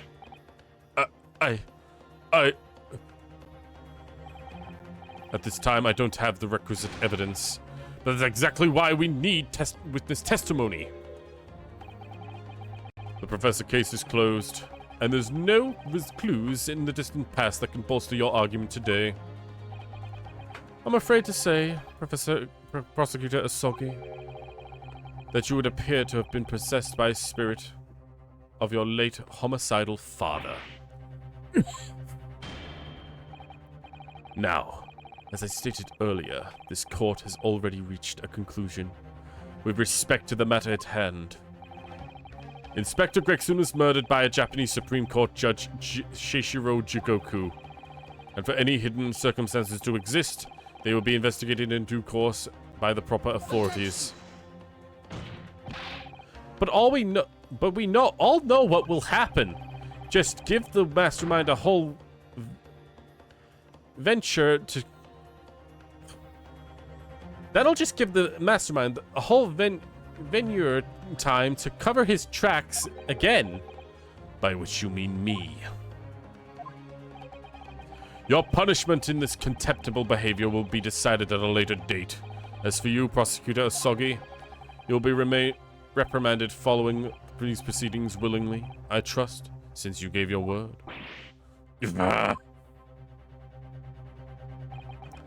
This futile game of revenge is over, young Master Osogi.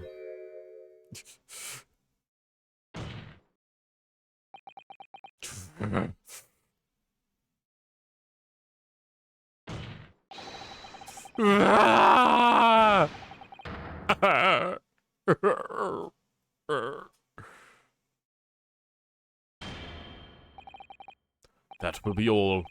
I hereby declare this trial to be over. Court is... Hold it!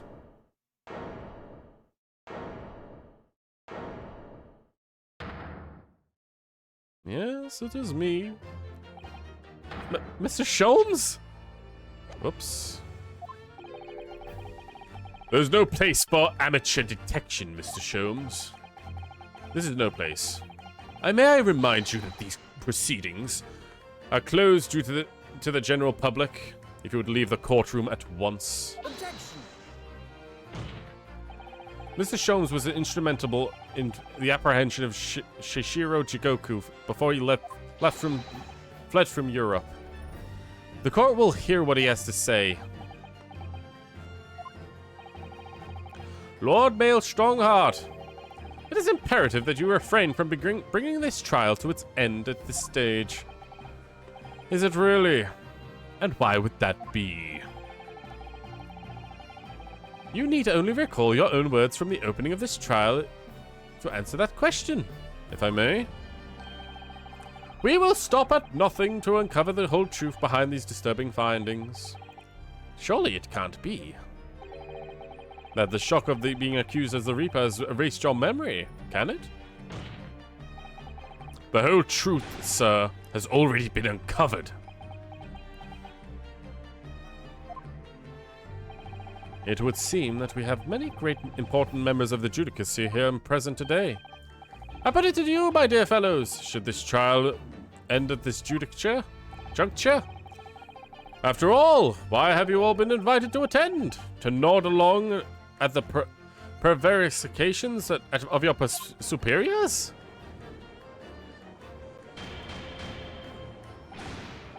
Order! Order in the court! It seems to me that we stand before the door that leads to a new era of legal practices. A door that is ajar. Let us emerge from the shadows of the Reaper's decade-long ancestry. For you and you alone, my dear fellows, have the power to push that door open now. The adjudicators in the gallery have no right to express their opinion in this court proceedings. Silence! He's right. The judge has absolute authority here. Yes, if he calls the trial to an end, it must end. But will that really do? I sense dark things are occurring behind the scenes. Dark things indeed. Is there a single person here present who will accept this thing? What? The trial should go on. Summon the witnesses.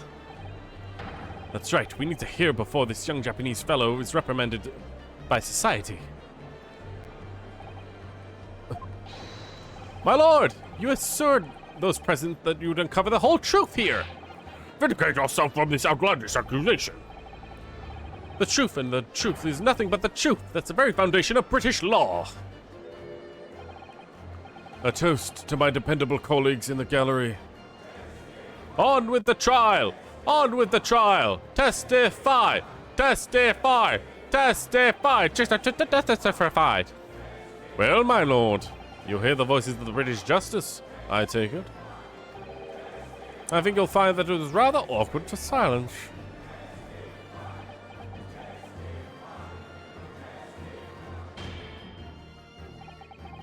The court will recess briefly. I have no intention of shirking these allegations. Bailiff, arrange for a subpoena of the witness at once. As soon as this gentleman arrives in the courtroom, we shall reconvene. A recess won't be necessary, my lord. Pardon. Mikotoba is a close friend of mine. He's accompanied me today at the and is waiting at the antechamber as we speak. I do believe that he's enjoying a trip down memory lane, in fact. What? Professor Mikotoba is in the courtroom? Mr. Sholmes, you didn't know this would happen, did you? My dear fellow, nobody's better in position to answer that question but you, surely. I wasn't just asking for the fun of it, you know. Well, I must thank you for your assistance in this matter, Mr. Sholmes. However, you are in no further use here. Kindly leave the courtroom at once. But of course, in truth, I find myself rather busy now as a result of these developments. Mr. Naruhodo! Ah, yes. I trust that you have Iris's little lucky charm with you. Absolutely. It's still in my pocket. Send her my regards as a reminder. If you find yourself at a dead end, the ears are at your disposal. Just one tug, if you please. Oh, of course. In that case, the trial will continue without delay. Bailiff, show the witness to the stand. Holy shit, we're still continuing on. So Lord Strongheart, he's the Reaper of the Bailey. What exactly is this trial going to take me? I wonder. Just how deep am I to be plunged into the blackness of the abyss? Well, I'm ready. I'm ready to head into this maelstrom and confront whatever horrors it tries to drown me under. And to be continued. And honestly, I think I'm gonna end it today. Right there. See, I don't want to push this further into a fucking 6-hour stream. I just don't want that to happen. And it could be that the remaining of part of this game is only like an hour and a half long, but yeah. Well, it's good to know that these two have shown up. And of course, Van Zeke's as well. I feel like this will be at the very least 2 hours and possibly longer. So that is it for today. Even though it's the middle of trial, I believe that we'll finally be able to finish everything next time. I got a little pissed off, I won't deny, at some parts of this, being that I had to bring up a walkthrough to remind myself of the fucking statements made in the previous fucking day of trial. It's like so many things should have been done to make this so much smoother, but this trial, not only that, they're really making Strongheart the fucking Reaper of the Bailey, the mastermind. And was anyone shocked? He felt like it felt so fucking blaringly obvious. And if it really is going down that route, then I just feel tired. Well, that's neither here nor there. We are done for today, the Great Ace Attorney, and next Wednesday we'll find out the truth behind the whole shitty situation. Next time, I'm not sure what we're gonna be playing, but without further ado, thanks for watching, thanks for tuning in, thanks for being here. Bye-bye!